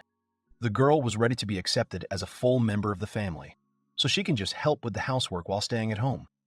The half-human was worried that she might be in trouble, but the young man replied that it wasn't that important. Senel said that the girl's race would not matter to his family. Appearance also did not affect their impressions of her. It was important to them that the half-human felt comfortable in a new family, because she could actually just stay with them. After the young guy added that he would protect the girl from everything that happened to her anyway, he officially introduced himself and waited for the moment when the girl would also tell everyone what her name was. The stranger's cheeks turned very red. The girl was confused. She was not used to strangers treating her so well and wanting to take care of her. It turned out that the half-man's name was Alma. After a while, the girl really began to help the new family with the housework. The man asked Alma to be careful with the axe, but she assured him that it was not difficult for her to work with such a tool. While the girl was chopping wood, Sanel was approached by his sister named Hannah, who said that she had brought him lunch. Alma asked the young man to wait, because she wanted to go to lunch with him, but some other girl called the guy. Sanel asked why Leah had come to him, because they had not made an appointment, although the guy was very glad to see her. The girl with long and dark hair replied that she, as a bride, did not need to be warned about her visit, because her fiancé was Sanel, so she wanted to see him as often as possible. The girl was smiling. She liked the fact that the guy was glad to see her. Sanel did not even pay attention to the fact that Alma was calling him. He just turned around and left with his bride holding her hand. The couple moved further away, talking and laughing at something, while the girl stood in place and was shocked by what she saw. The dream abruptly changed. A terrible fire appeared before the girl's eyes. The building in which the half-human lived recently began to collapse, and not far from the house lay the skeletons of kind people who accepted her into their family as a new daughter. Alma saw Sanel screaming loudly in pain, because he was shot by a man standing surrounded by two others. The girl could do nothing to help the one who once saved her from death. Horror appeared before my eyes, because people were laughing at Sanel. After a while, Alma woke up from a terrible dream, screaming her friend's name. However, she realized that she was only dreaming. The girl began to look around and think about where she was. Later, the girl who found her in the church approached her. Charlotte, who was glad to see the stranger awake, said she found her sleeping on a church bench. She also added that the girl looked like she was suffering from some kind of injury. The maid offered Alma something to eat after the rest. However, the girl was embarrassed, because she was already being taken care of by someone who didn't even know her. The half-human decided to say that she was not hungry, but the rumbling in her stomach did not allow her to lie. Charlotte smiled when she heard the signs of hunger. In order not to embarrass the stranger even more, Charlotte decided that someone else's rumbling was enough for her to go and bring food. When the maid returned to the room where the girl was lying, she introduced herself as a pilgrim nun. After Charlotte told her name, she looked at the stranger and decided to voice her thoughts, that she would also like to know the name of the half-man in bed. The maidservant didn't look hostile, so Alma agreed to answer. 5 days after Alma entered the church, Charlotte sometimes asked her to help her do the cleaning, although she believed that the girl was still weak. However, Alma replied that she already had enough strength and liked to help the church worker. Alma decided to say that, although she planned to leave Orbach and go in search of a young man named Senel, Charlotte did not have to accompany her because the journey could take a long time, which might cause some problems. The nun replied that it was not difficult for her to do something like that, because her job was to guide the children of the sacred beasts. Charlotte was worried that Alma might get into trouble again, so there was no way she could be allowed to go so far alone. After Charlotte mentioned that she was going with Alma also because she was looking for someone herself, the girl had a question about who such a beautiful girl could be looking for. Alma was somewhat envious of the life of a nun from the church. However, the girl hastened to interrupt such thoughts because she could not give herself up to emotions and regrets. Charlotte was surprised by Alma's abrupt change of mood and asked if she was okay, but the girl immediately decided to change the subject. Alma suddenly became very cheerful and began telling Charlotte about how she enjoyed cleaning with her. The girl took a broom and began actively sweeping the floor, and the nun began to cough due to the fact that dust rose everywhere, of which there was a lot. While Charlotte and Alma were cleaning, a man came into their room. He was surprised at what the goddess's church was like from the inside. The young man with dark hair was in the company of 2 girls, one of whom was Leah, who did not expect to see Alma in such a place. The half-human was terrified of what she saw in front of her. She immediately recognized the girl who was Sanel's fiancé, as well as the guy whom she saw from afar, but remembered because it was he who shot at her savior while there was a fire in his house. There was a cave in a remote place from civilization, which was carefully covered with large leaves attached to a long stick. The leaves slightly covered the entrance to the cave, in which a sad dragon was sitting, who was having a hard time. Seal was very upset that he had to leave Charlotte, because he loved her so much. But he understood that he had done everything to make her live peacefully. However, it was still hard for the dragon to hold back his tears, which did not stop flowing down his face. The creature was forced to leave the young lady. But this did not mean that he began to feel hostility towards all people. Seo felt for himself what it was like to be a wild monster who was always alone and away from all creatures. It has been a month since the dragon left the capital, and after such a short time, he felt that he had become stronger. He was at the maximum 100th level. His mana and health were about 4,000 units, and his strength and agility were 3. Also, the dragon was wondering if any of his recent evolutions would become less scary, because even being the way he is, he will be able to find an outcome that he can follow so that people finally like him and not be so scary to them. After looking at the various versions of his appearance along with his skills, the CEO did not notice anything good, because all the options were similar to each other, since in any case he remained a mad or cursed chimera with strong abilities in battle. However, the creature wondered what kind of magical abilities it had. Rising up a little, Seo looked at the sign that appeared in the air and saw on it some mentions of shark skin skills, as well as gravity magic. Deciding that such abilities would be useful to him in the future, the CEO decided to add them to himself in order to activate them if possible. After the dragon agreed to the addition, he lit up for a while, gaining several new abilities. After the acquisition, the dragon decided to activate the shark skin skill on himself to try it out. After activating the ability, CEO saw that the skin on one of his paws had become different in texture, which was more like strengthening muscles for battle. Taking a nearby stone, the creature decided to try out the skill in order to sharpen the boulder for future use. It turned out that the CEO wanted to make pots or plates, which would have a positive impact on his socialization in society. Supporting a small stone with one hand, the dragon began to strike quickly with precise movements so that parts of the boulder would break off, forming what was necessary to get as a result. Small stones flew in all directions, breaking off. After a short period of time, the dragon stopped striking at the selected boulder. After that, the creature raised the bowl above its head, which it had been so diligently making with the help of a newly acquired new skill. CEO also decided to make a pot, and after they were ready, he thought that this was the first time he would be able to cook something since he was reincarnated. However, the dragon's plans were not destined to come true as he dropped everything because of a loud scream. The bowl fell to the floor and broke into many pieces, so it could no longer be used. CEO was shocked.